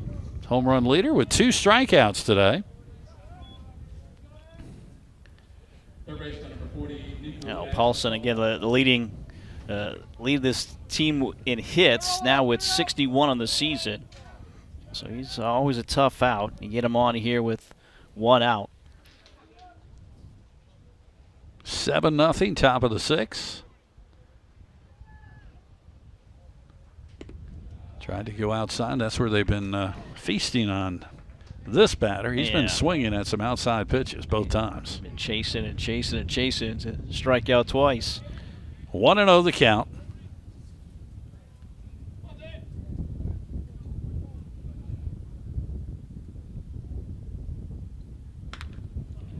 Let's hit to center field. Going back is Gillespie at the warning track. He'll make the play. There are 2 outs. And that was 106 off the bat, 376 the distance, 380 straightaway center field. Again, the conference's home run leader with 18, almost had 19. But very calmly, Gillespie went back to track it and able to make the catch and get out number 2. Chance Dowdy comes up now. He's walked and struck out. 2 outs here, top of the 6th, 7-0. Runner at first for Stony Brook. And missed high on the outside, 1-0. As Mike mentioned earlier, it's only the 7th meeting these 2 teams. Seahawks lead the series 4 wins to 2.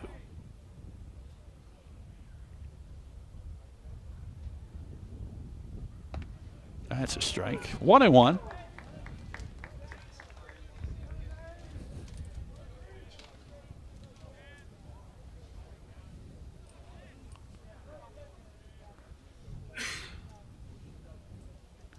Taylor set. High, 2-1. Yeah, one of the previous meetings, 2013, coming off of their College World Series appearance year in 2012.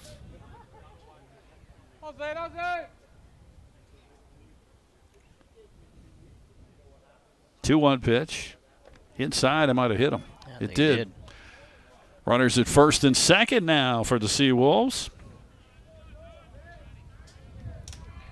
Well, again, now, Zane Taylor, last 2 innings, has had to sit quite a while. Yeah. So, I mean, that could throw you off a little bit. He had been rolling. Yeah, it's kind of the downside of getting that run support and then a pitching change and a visit out there. So, yeah, he sat there quite a while, especially the way he's been pitching. His rhythm's been good. He's been getting that ball, getting the sign, and delivering that pitch right away. But now he's got to have to get refocused here. There are 2 outs, but 2 runners aboard. Johnny Pilla has doubled and struck out. So 2 outs. We'll see if Zane can get out of this, keep the shutout going. First pitch, nice inside corner. Got it, 0-1.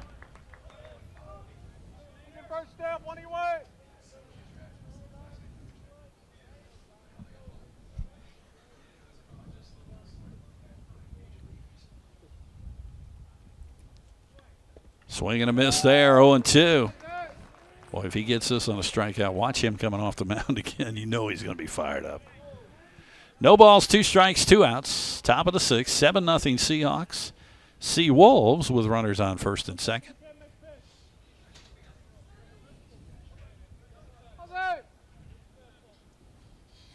And the pitch.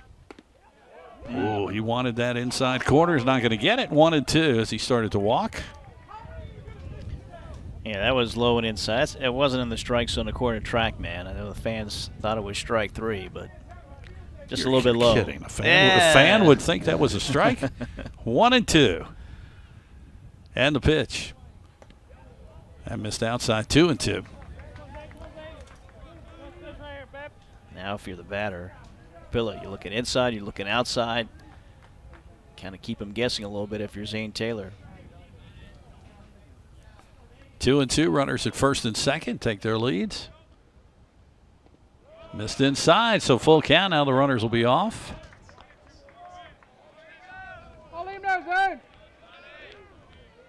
Not as sharp this inning as he has been.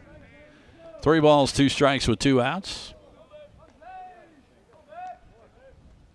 And the runners go. Little grounder. Taylor will, nice job. He feels that in fair territory. That could have gone foul, but he wanted to make the play. Tags the runner out, and the inning is over. We go to the bottom of the 6th, 7-0 UNCW. Seahawk baseball on Flow College and ESPN Wilmington.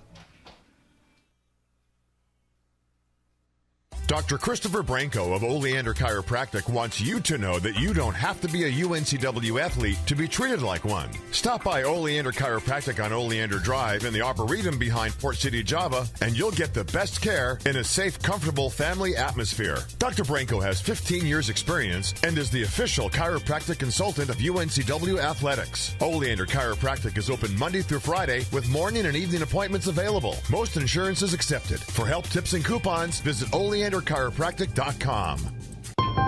Josh Barber here for Capital Ford Lincoln of Wilmington and proud UNCW graduate. At Capital, we want to service all your automotive needs now with 2 full-service Wilmington locations, Ford on Oleander Drive and Lincoln on Market Street. We have you covered with new and pre-owned sales, vehicle maintenance and repair, mobile service, parts, and even collision repair. So come see us on Oleander Drive or Market Street for the largest selection of new Fords and Lincolns in eastern North Carolina. Or check us out online at capitalfordofwilmington.com. And remember, go Seahawks!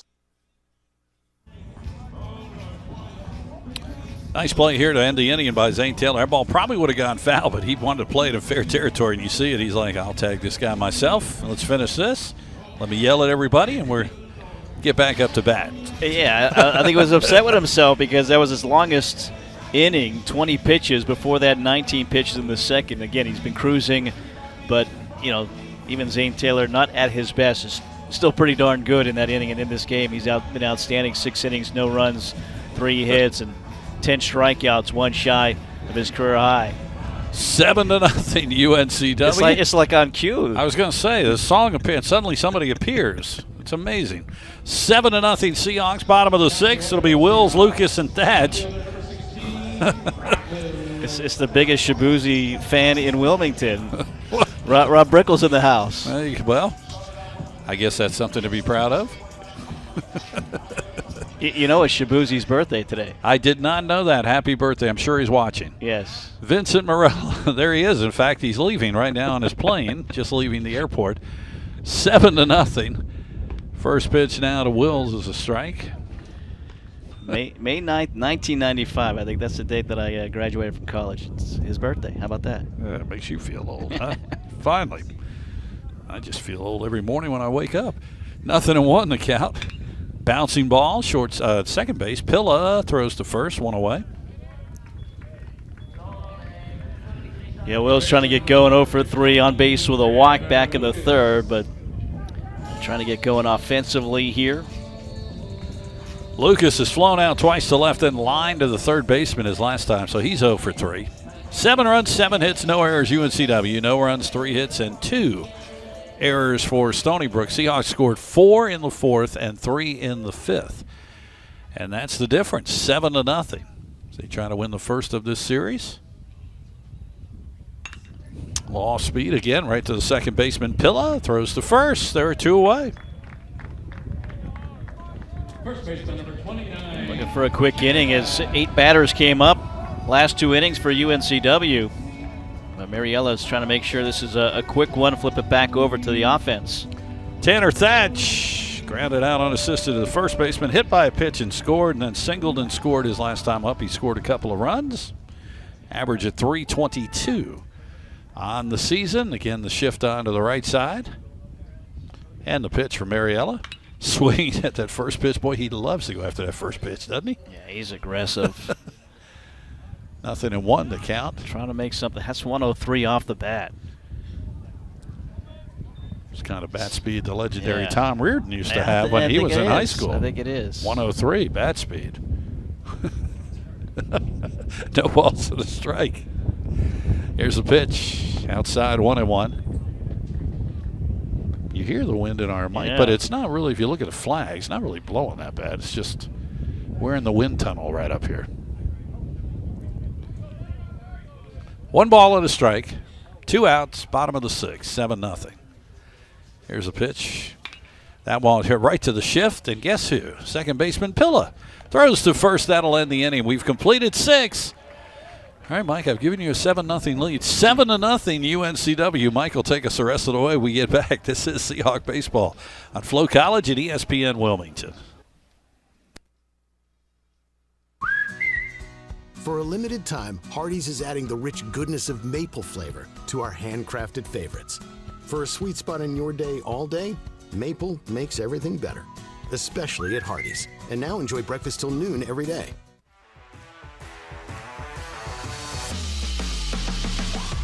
Keith Altman with Alpha Mortgage. As a former Seahawk, I know the importance of teamwork. So whether you're here at Trask Coliseum or at beautiful Brooks Field, take comfort in knowing that my team has you covered. From downtown to the suburbs to the beach.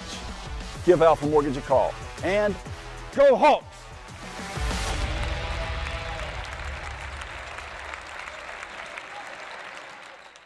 Hardee's Original Bag packs 2 full-size favorites plus fries and a drink for just $5.99. No junior burgers or tiny nuggies, just full-size goodness for big-time value. The $5.99 Original Bag, only at Hardee's. 7-0 UNCW as we go to the top of the 7th inning. Mike Vaccaro, Jim Whitmire with you. Doug Carlisle back in the studio, and our SDN crew here on Flow College. Glad that you're with us here on this Friday afternoon. Starting this game earlier with the expected rain later on. Tomorrow scheduled for 6 o'clock, noon on Sunday. Chance that could change. Be sure to go to uncwsports.com or follow UNCW Baseball on social media just in case it does change. But one thing that hasn't changed is Zane Taylor. On a Friday, he gives his team a solid outing. 6 innings, no runs, 3 hits, 10 strikeouts and a walk. His 10 Ks, 1 shy of his career high. He's been outstanding here against this Seawolves team that's batting .282 on the season and averages over 7 runs a game. So he's kept a lot of bats quiet, including Z-Pack, who leads off 0 for 2 with a couple of strikeouts. Actually, that's going to be, excuse me. So Gell came in defensively. So batting for the first time. Swing and a miss. Scott Gell, .263 hitter, 3 home runs, 13 driven in.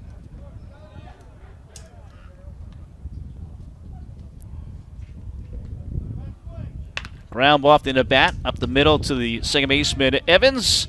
Low throw, picked by Thatch, 1 away. So they have the shift on, and perfectly placed was Aiden Evans. 1 away here in the top of the 7th inning. Again, at the end of the game, score holds, be out on the field with our All-Star Flags All-Star of the game. I'll give you 3 guesses right now who that would be. And the first 2 are not going to count. Nick Zamperone, the center fielder, 0 for 2. First pitch, fouls it off to the right side, 0-1. So Stony Brook, founded in 1957 as a State University College of Long Island. And it was originally located at Oyster Bay. 1 at the knees, 0-2. Because of that, the original nickname for the sports teams, the Soundmen or Baymen, eventually became the Warriors, the Stony Brook Patriots, and the Seawolves, their current name. This is low, 1 ball and 2 strikes. They've been the Seawolves since 1994, anticipating the rise to Division I.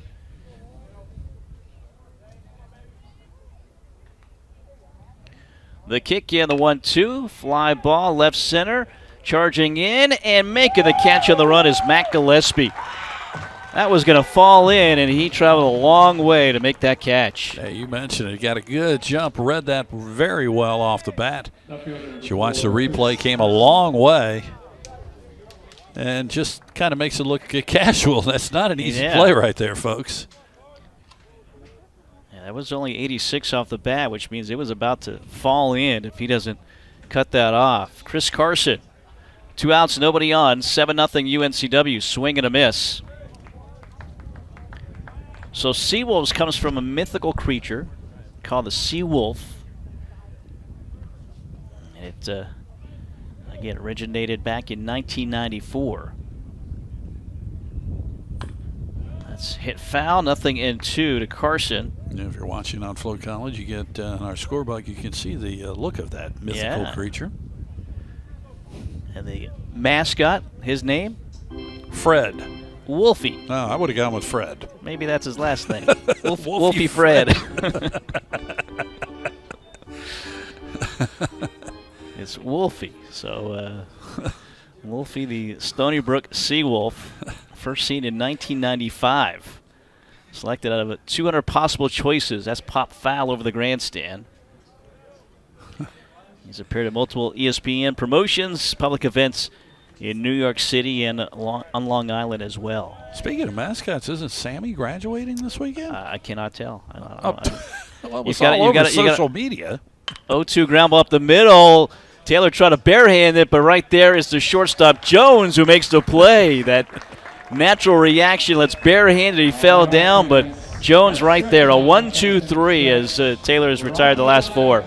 Time to stretch here at Brooksfield. Seahawks up 7-0 on Flow College at ESPN Wilmington.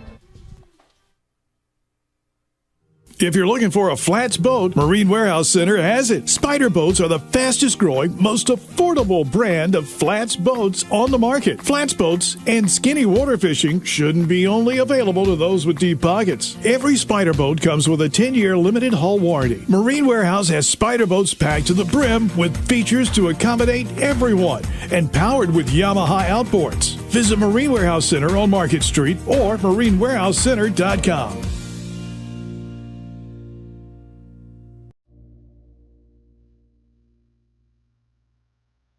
Premier Pools and Spas of Wilmington specializes in gunite pools, fiberglass pools, and outdoor living, kitchens, and hardscape landscaping. Premier knows buying a pool is a big decision for your family. That's why Premier professionals emphasize clarity of communication throughout the process to ensure your peace of mind. From designing your ideal oasis right down to decking out with an array of customizable features, you can trust us to turn your vision into reality. Premier Pools and Spas, serving Wilmington and the surrounding areas. Online at premierpoolsandspas.com. You see Taylor try to barehand that. Luckily, he did not. And right behind him was Jones to finish the 1-2-3 inning. 7-0 UNCW, bottom of the 7th inning here at Brooksfield. Mike Vaccaro, Jim Whitmire with you. It'll be Art, Thompson, and Evans due up for UNCW. Looking to win this game 1 of 3 this weekend. So try to win their 6th straight conference weekend as well, and conference weekend series. Looks like Zane Taylor is finished for the day. He's walking down to the dugout, the bullpen. Well, he's at 90 pitches. Yep. So again, the 10 Ks will be 1 shy of his career high, but job well done. No need to push him, as next week he'll be on short day rest as a swing and a miss for Art. Next week's series, the final series of the regular season at Elon, Thursday, Friday, Saturday, so he'll go from Friday to a Thursday start. 0-1. Upstairs. 1 ball, 1 strike.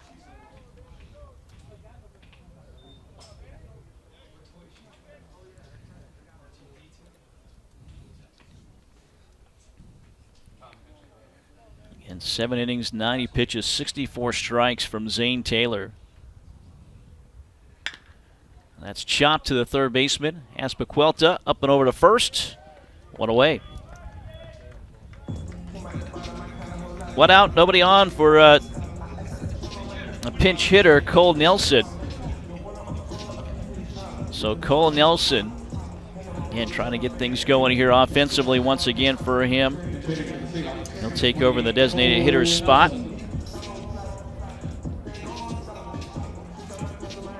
That's a bat, certainly, as you get towards the tournament. If they can get him going again, he could be a huge difference in some tournament games. 237 hitter, UNCW's top home run hitter with 11. He's driven in 30 as well. 1 out, nobody on, 7-0 UNCW. They put the shift on to the left side as the first pitch is a strike taken by Nelson. Well-deserved again, as we mentioned. Zane Taylor down in the bullpen now. He is finished for the day, getting some rest down there. Wind picks up, 0-1 pitch, and that's going to be a base hit off the bat of Cole Nelson. Just what he needed. Able to take that breaking ball to right center and come up with a 1-out single. Well, why not? Let's get that bat going, as we said. That's what you want to see. Solid right into right center field. Seahawks see if they can get some more down. Able to go with that pitch. Yeah, he kind of sliced it 112 off the bat of Cole Nelson. Looked like a golf shot there, the way that ball was moving. 1 out, 1 on for Aiden Evans, the home run, first of the season. Last time up in the 5th. First pitch here, low. Ball and no strikes. 3-run home run off the bat of Aiden Evans. That's the most RBIs he's had in a game this season. And there for a strike 1-1 now to Evans. So he's driven in 3. He's scored twice.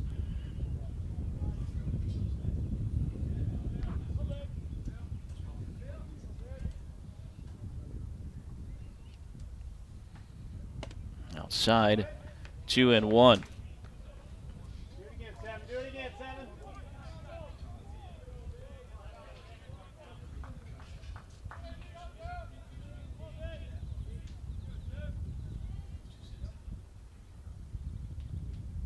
Mariella the pitch. Inside. Snap throw to first. Back safely is Nelson. 3 balls, 1 strike to count.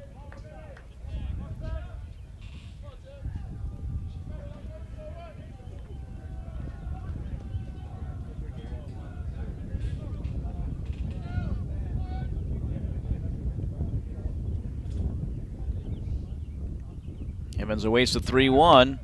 It's a strike. And a stolen base for Nelson. No throw from Gill down to second base. I think Gill thought that was ball 4. That's why he kind of held up there. So full count here to Evans.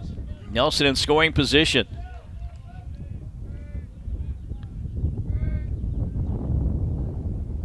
Three-two outside. Now it's ball 4. Another walk, a walking man, a woman's friend, Matthews Motors walk. So 2 on with 1 out. Bottom of the 7th inning, and Kevin Jones, who's had a nice game so far, 2 for 3. 2 RBIs on a single back in the 4th inning, and that might be it for Mariella. Don't know if anybody's really been throwing. They're just, no one's throwing. They're just now getting trying the guy up. So, Coach, well, he's retiring. He wants to get some time. Yeah. Talk to these guys. Matt Senk, again, will retire at the end of the season. 35 seasons at Stony Brook, 967 wins. 2012 College World Series. That year, 43 wins in the regular season, a school record. They won the America East Championship. They did that beating Maine. And then they went to Coral Gables, won the regional, Went to LSU and won the Baton Rouge Super Regional before going on to the College World Series. So again, 2012, which predates Coastal's national championship in 2016, but again, a school that made everybody else think, okay, we can do this too. We can get to the College World Series as well.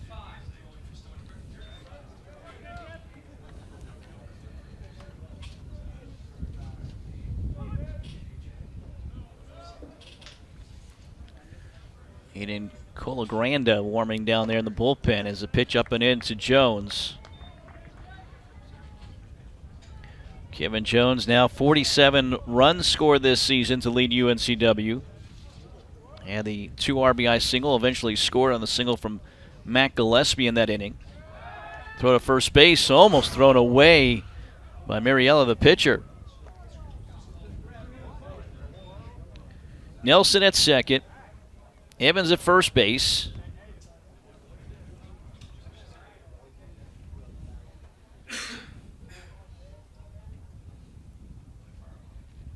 One-0, chop ball left side, charging on, missing the tag. Throw to first base. Safe at first is Jones. Everybody is safe. They're going to want to look at it. Nelson going second to third.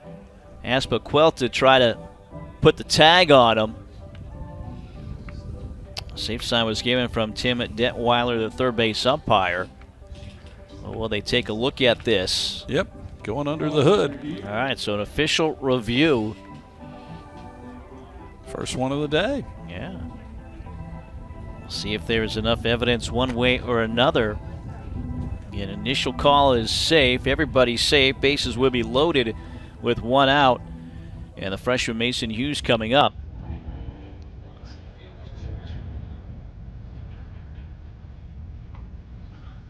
This is going to be tough to tell. It's going to be a tough angle. Best look might be from the third base camera if that's looking at the runner to see if we get that. Got our crew working again. Appreciate what they do. Slowing it down. Yeah, trying to get that glove on the left leg of Cole Nelson, going second to third on the chop ball. Kevin Jones. Here we go. Third base side. I got to roll that back a little bit. This will be the best look right here. The angle.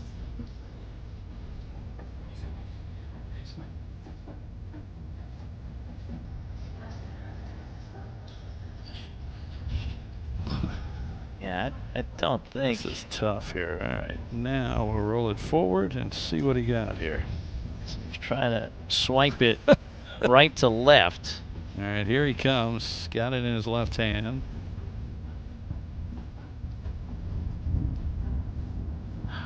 Yeah, you can watch the glove. If it makes any kind of movement, then you would know he touched him, but I don't think he gets him. And then, as you mentioned, they might be looking at if he went out of the line there, but I think he was okay. Nah, that's going to be tough. And again, they did call safe on the field, so they'd have to really see something to overturn it. Here it is in live action speed. Well, this is just the center field camera that Bob's running. You see the umpire made the safe call. Now the third base camera. Live speed, kind of tough to tell. Yep, that's... Well, we'll see what the umpires say. So the initial call is safe. Safe at third, safe at first base. If everything holds, it's the bases loaded with 1 out. If it's overturned, 2 outs with runners at first and second base. Jones reaching on the fielder's choice. Again, the replay is down in the Seahawk dugout. That's where the umpires have to go. The 2 that are in there looking. The gentleman who made the call, third base umpire, is not in there. So you've got the home plate umpire, Jeremy Crow, and the first base umpire, Vincent Prager, down there. Taking a look at this. Get it. I mean, it's a tough one to look at. Here they come. Safe. Yeah, I didn't think they could really. The thing I was looking at, and we were looking at, Mike, you could pretty much say if he touched him with the glove, you'd think the glove would have moved a little bit there, and it didn't. So that'll be a fielder's choice for Jones. So bases loaded. Nelson at third, Evans at second, Jones at first base. Mason Hughes 1 for 2 with a walk today. 7-0 UNCW, bottom of the 7th inning. Looking for another big inning here with 1 out. And the pitch outside, a ball and no strikes. Well, 3 runs would end this game here in the bottom of the 7th, up 7-0 currently. That's what I just said, Tom. Thanks for listening. Up and in. 2 balls, no strikes. Hey, listen. Don't be talking like that to the legendary Tam Regan. I'm sorry. Yeah. Tam Regan is one of the best. Legendary. That's right, buddy. We learned that today. 2-0 pitch. Fouls it back. 2-1. Ground out for Arndt. Cole Nelson with a single to right field. Aiden Evans with a walk. Jones on with a fielder's choice. So no runs, 1 hit so far in the inning. Bases loaded, 1 out.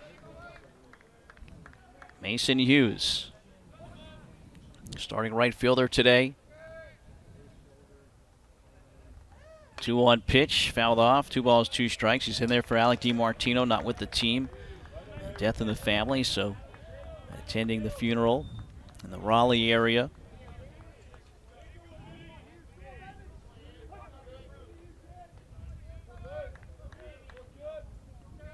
Hughes chokes up a little bit. 2-2 pitch outside and a full count. Nowhere to put him. Bases loaded. Bottom of the 7th inning.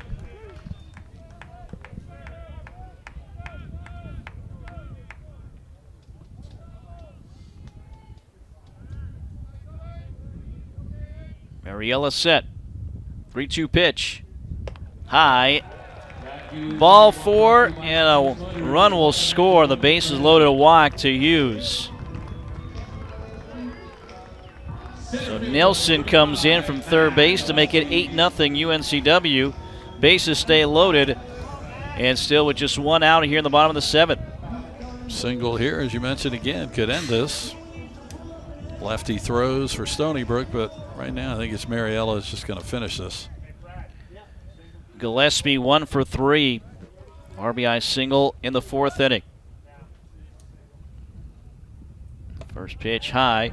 Ball and no strikes. You've got Evans at third, Jones at second, Mason Hughes at first base. Hughes just his 2nd RBI of the season.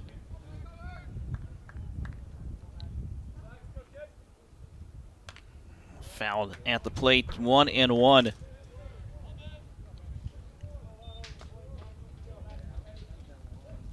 UNCW 8-3 over their last 11 games, averaging almost 9 runs a game during that stretch. They're right at 8 here. 8 runs on 8 hits.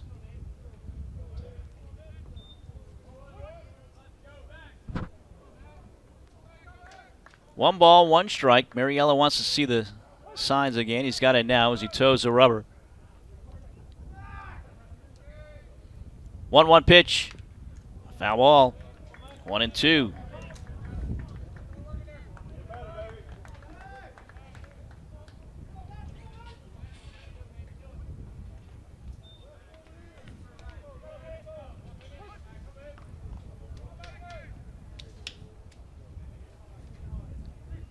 Gillespie awaits. 1-2 pitch.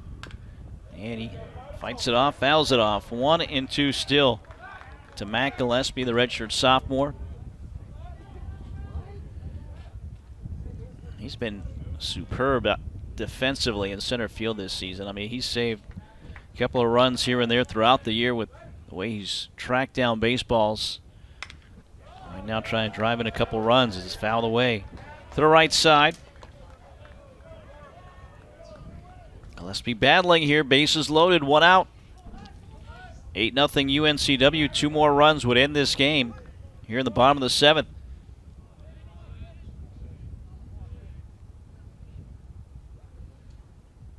1-2, misses inside. 2 balls and 2 strikes. Potential of a doubleheader tomorrow. So for UNCW, I'm sure they would love to end it here without having to go to the bullpen in the 8th inning. 2-2, fly ball to right, moving back is Doty to the track and makes the catch at the warning track. That'll score 1. Tagging in and scoring from third is Evans, and it's 9-0 on the sacrifice fly from Gillespie. Gave that a ride all the way to the warning track and the wall, as Mike mentioned. So it'll take a 2-out hit by Brock Wills, or again, if something gets by the catcher, that could also get that run home from third base. That one went 344 plus 360 to the wall. The distance there, so does its job, drives in a run. 9-0 UNCW, bottom of the 7th. 2 outs. Runners on the corners here for Brock Wills, extending his streak, reaching base with a walk. That ball nearly gets away from Gale, the catcher. 1 ball and no strikes. So 14 straight games Wills has reached base. Trevor Lucas, who's on deck, he's got a 16-game streak.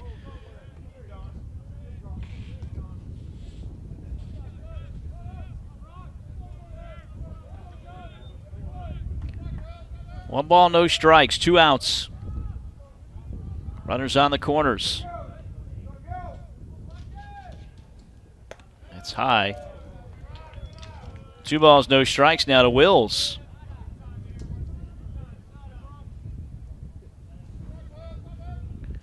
Four runs in the 4th, 3 in the 5th. So far, 2 here in the 7th for UNCW. 2-0. Base hit to right field. That will end the ball game. An RBI single for Brock Wills makes it 10-0 UNCW.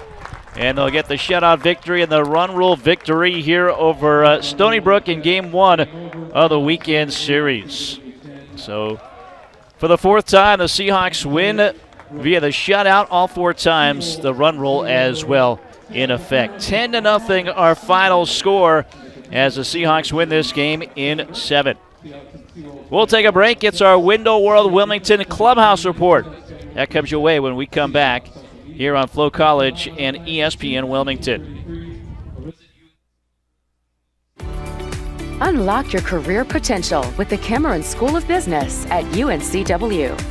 Our flexible graduate programs offer rolling admissions, applied learning opportunities, and tailored career support. Whether you're interested in our master's program in business analytics, finance, supply chain management, accountancy, computer science and information systems, or our highly regarded MBA program, we have the right degree for you. Apply today.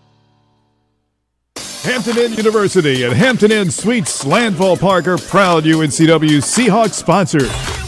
Award-winning hotels providing rooms, suites, catering, and meeting rooms. Ask for the Seahawks special. Call 910-399-9006. That's 910-399-9006. HamptonInn.com and support the Seahawks. It's bow time. It's not just football season. It's tailgate season.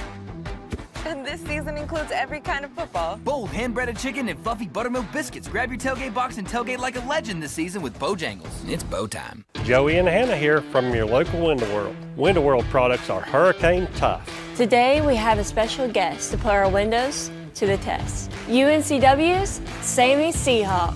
How about we start with 60 miles per hour? Sounds good to me. 70? Let's do it. How about an 80 mile per hour fastball? Won't be a problem. Window World. Built hurricane tough. Hi, my name is Dr. Claude Jarrett with Wilmington Health Orthopedics and Sports Medicine, here for your Medical Minute on UNCW's campus. Here in Wilmington, we are fortunate enough to enjoy a lot of sports and outdoor activities. One of the more common injuries that we see this time of year are wrist fractures. The 2 most common type of wrist fractures are distal radius and scaphoid fractures. Both are successfully can be treated. However, prevention is always the best. When possible, it's good to remember how to fall. You want to be able to tuck and roll. When you're falling, be aware of your surroundings as well. With Wilmington Health Orthopedics and Sports Medicine, our job is to help patients avoid long lines and expected cost of emergency rooms. We're able to tackle many orthopedic injuries such as acute traumas, fractures, and sprains.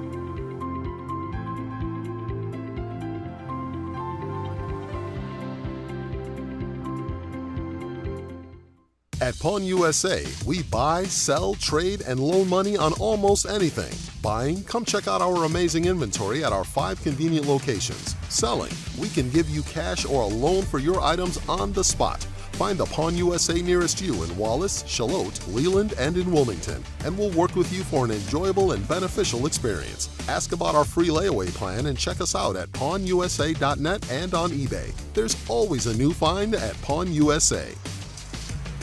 I've built the perfect tailgate. Phil won't know what hit him. With Bojangles, you can tailgate like a legend, not like a Phil. It's a touchdown! Hey guys, can I have some more? It's Bo time. Open the Bojangles app and order your tailgate box. Hi, I'm Morgan Matthews. Check out Matthews Motors in Wilmington. We have lots of inventory with easy online shopping on the new website, a home test drive and delivery program, a certified pre-owned warranty program, lifetime powertrain warranties, a new truck center, and ASE certified technicians that will keep you on the road. We are family owned and operated, so come check us out and become a member of the Matthews Motors family today.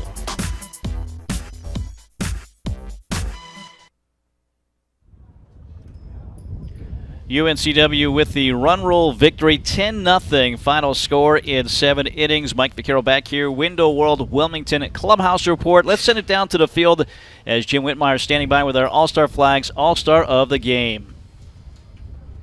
All right, Mike, thanks so much. On the field with Zane Taylor, All-Star flags, All-Star of the game, the senior. Congratulations, first of all. Thank you, thank you. All right, let's talk about this. I mean, you pitched great all year, but did you know today you were 1 away from tying your career high with strikeouts? I did, yeah. So going into today, the goal was 9, and I only got to 10, but that was good enough because my goal at the end of the year is 100 strikeouts. So that's a big goal, and I got to keep chasing it. This is, of course, a heck of a win. I mean, you guys are battling for the tournament, and, of course, you'd like that number 2 seed, so this is important to get this first win. I mean, you've been just so consistent. What has it been for you like all year? Just consistency. I mean, doing the same thing every day, routine, in and out, doing the same thing on and off the field. I mean, that's about it. And we were talking, Zane and I, before we went on here. You're a senior. They had a special ceremony for the athletes. You could have walked if you wanted to, but, I mean, it's a lot. It is. So we have either walking or the senior sashing with just student athletes, so I chose my 1, and I'm keeping it at the 1. I love watching you out there. I called you the Bulldog. I've done that the last couple of years because you just have that mentality. I mean, you come off the field. That one inning, the last inning out there, when you grabbed that ball before it went into foul territory, it was like you were upset. It was like, I'm tagging you out. Oh, yeah, no. I hate walking kids. I hate giving up hits, so if I can get the out, I'm doing it myself. What does it mean for you? I mean, your final time on the mound here at Brooks Field. It's definitely sentimental. I mean, I probably didn't take it in enough, but I'll be back here for other games and get to see Seahawks keep winning. And you got, I mean, the 3 guys you've got, Marshburn and then Bagwell behind you. Talk about them and what they're going to bring this weekend. I mean, you're calling me a bulldog, but those two are dogs themselves. I mean, this whole year we've kind of been battling every team we face, but us 3 starters are just going to keep hitting every team hard. Well, man, you have been something to watch. Continued success. Let's get it done in the tournament, man. Yes, sir. All right, thanks, Zane. Appreciate it. Congratulations on the graduation, too, man.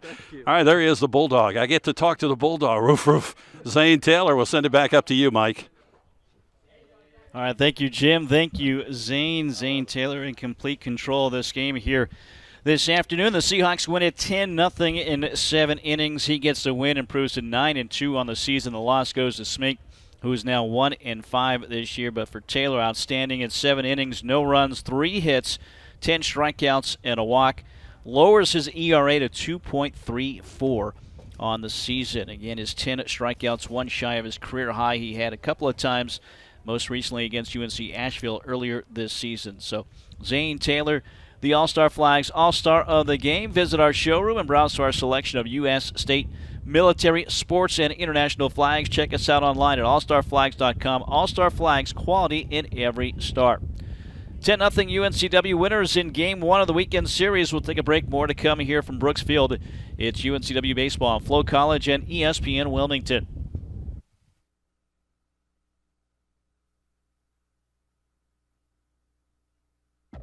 Kennedy's Real Estate Service is your local company for all your residential brokerage, management, and appraisal needs in the Wilmington and New Hanover County area. Tim is not only a UNCW alumni, he has been your friendly broker since 1994 and providing residential appraisals since 1997. Give him a call, 910-799-1068, or visit him on the web at kennedyres.com.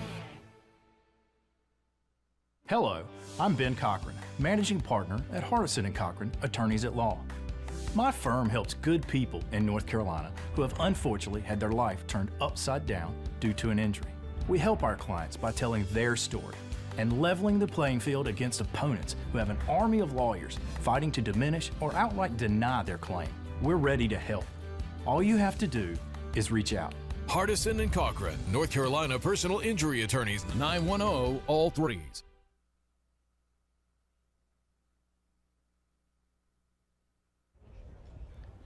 UNCW gets the win, shutting out Stony Brook here. 10-0 the final score, fourth shutout victory for UNCW on the season. As Randy Hood joins us now, Alpha Mortgage Coach's Corner. And Coach, you got to like this when you move this game up.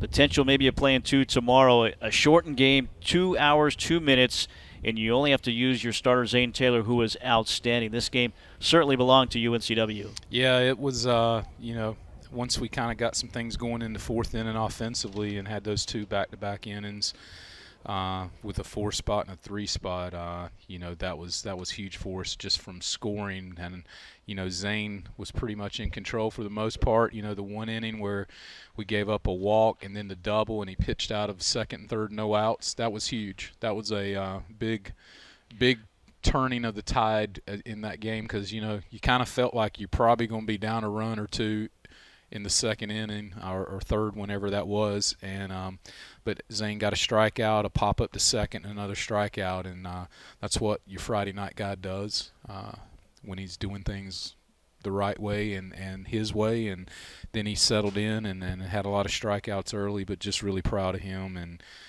great job and pretty efficient 90 pitches, and hopefully now he can get a week's rest and be ready to go next week. But just thought offensively, once we started getting some things going there in the fourth, got some, we were moving and running a little bit, and then we got the big swing from Aiden Evans. He has a 1 homer a year quota, and he got his, and he let everybody know in the dugout. But that was a great swing, and then we were able to tack on there in the back end, and it was good to see Cole Nelson to come in and, struggled and set now for 3 or 4 games, and then came in and hit a tough breaking ball for a good swing, and then just we kept tacking on there with some good at-bats. Well, you mentioned Aiden Evans. On the season, he came in batting .263, but against the league, .385. So what does it say about him? Again, he was in the starting lineup to start the year. Brady Thompson plays over him. Now he's back in your rotation here and getting the starting nod at second base, and he seems to deliver when you're calling on his number. He's a gamer. He's a tough little cookie, man, and I don't mean that by size-wise or his height. He's just tough, and he's going to grind. He's going to be ready for you. A lot of guys can pout if they're not playing, but he had a great attitude and positive for the team, and he was ready to go when got his chance to get back in there. Brady's had some really, really good moments as a freshman hitter for us, and I thought his at-bats today were not up to his standards, and that's why I took him out there in that fourth at-bat and gave Cole one. But we've got to get some production from young kids too, and I thought Mason Hughes got out there and did a great job. He didn't really have to make any plays in the field, but I thought he had some good at-bats for us today, and that's something he's been doing even in limited opportunities. But each time I just felt like he was this close to really, getting that next knock, and just had some good at-bats for us today. Proud of him. Yeah, gets his second hit all season long and his second RBI of the season as well. And again, to get this game done as quick as it was at 7 innings with a potential of 2, or even if you don't play 2 tomorrow, and you don't have to go to the bullpen, that's got to be a big plus as well. No, it is. You're always trying to manage your arms, and when you've got to play potentially 27 innings or more in 2 days or less, or even within 18 to 20 hours, you've got to, hopefully you get an opportunity like this to save some guys. And, we got that with the 10-run rule. And, we'll make a decision here in the next hour what tomorrow and Sunday looks like. It looks like we got better chances of rain on Sunday with a more constrained time frame because of Stony Brook's travel. So we've got to just make a decision on, is it worth waiting to Sunday or just go ahead and get both games done tomorrow when it seems like Saturday's going to be a better weather day. And so smartness tells you that's what we'll do, but we'll look at it one more time, make a decision here in the next hour. All right, well, game one goes to UNCW, a run rule win for UNCW, 10-0, the final score. Coach, congratulations. Yep, one thing real quick, just for anybody out there listening, spread the word, but tomorrow will be our senior day. We'll honor our 12 seniors and give them their due and see their families and everything out prior to the game. If we do play Game 3 tomorrow, then that'll be our Mother's Day honorary where they do the first pitch, I think. So just figure out what time we're playing. We'll get it out on social medias and just make sure we get a big crowd here and do our seniors justice in our program. So Game 2, Senior Day prior to that. Game 3, Mother's throwing out the first pitch. So a lot to come out to watch tomorrow here at Brooks Field. Again, potential for 2 tomorrow. Go to social media to find out. Again, Randy Hood joining us, head coach of the Seahawks at Alpha Mortgage. Coach's Corner, make your house a home. Get pre-qualified to purchase your next home or refinance today. Call UNCW alum Heath Allman, 910-512-1220. That's 910-512-1220. Back to wrap things up next here. The Seahawks winners 10-0 final score over Stony Brook. Game 1 of 3 this weekend right here on Flow College and ESPN Wilmington. All-Star Flags is the Cape Fear source for all of your flag-related needs with high-quality American-made flags and poles. We also specialize in custom flags and banners, including the championship banners hanging within Trask Coliseum. All-Star Flags offers full-service installation on flagpoles, both residential and commercial. Visit our showroom and browse through our selection of U.S., state, military, sports, and international flags. Or check us out online at allstarflags.com. All-Star Flags, quality in every star.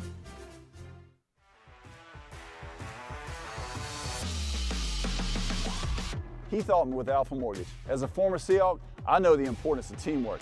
So whether you're here at Trask Coliseum or at beautiful Brooks Field, take comfort in knowing that my team has you covered. From downtown to the suburbs to the beach. Give Alpha Mortgage a call. And go Hawks!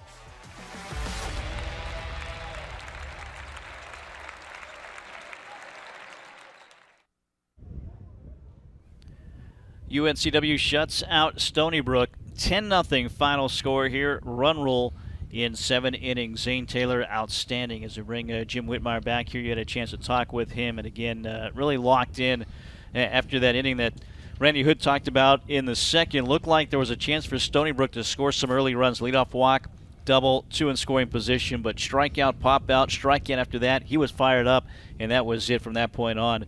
As he goes 7, no runs, 3 hits, 10 Ks, and 90 pitches. Very efficient work for Zane Taylor today. Yeah, it's an impressive young man. It was funny before I got on with him down there. I didn't have a chance to ask him while we were on, but I said, so what are you saying in the dugout when it's still scoreless? He's like, guys, a couple of runs, please. He said, that's all I need. Just give me a couple today.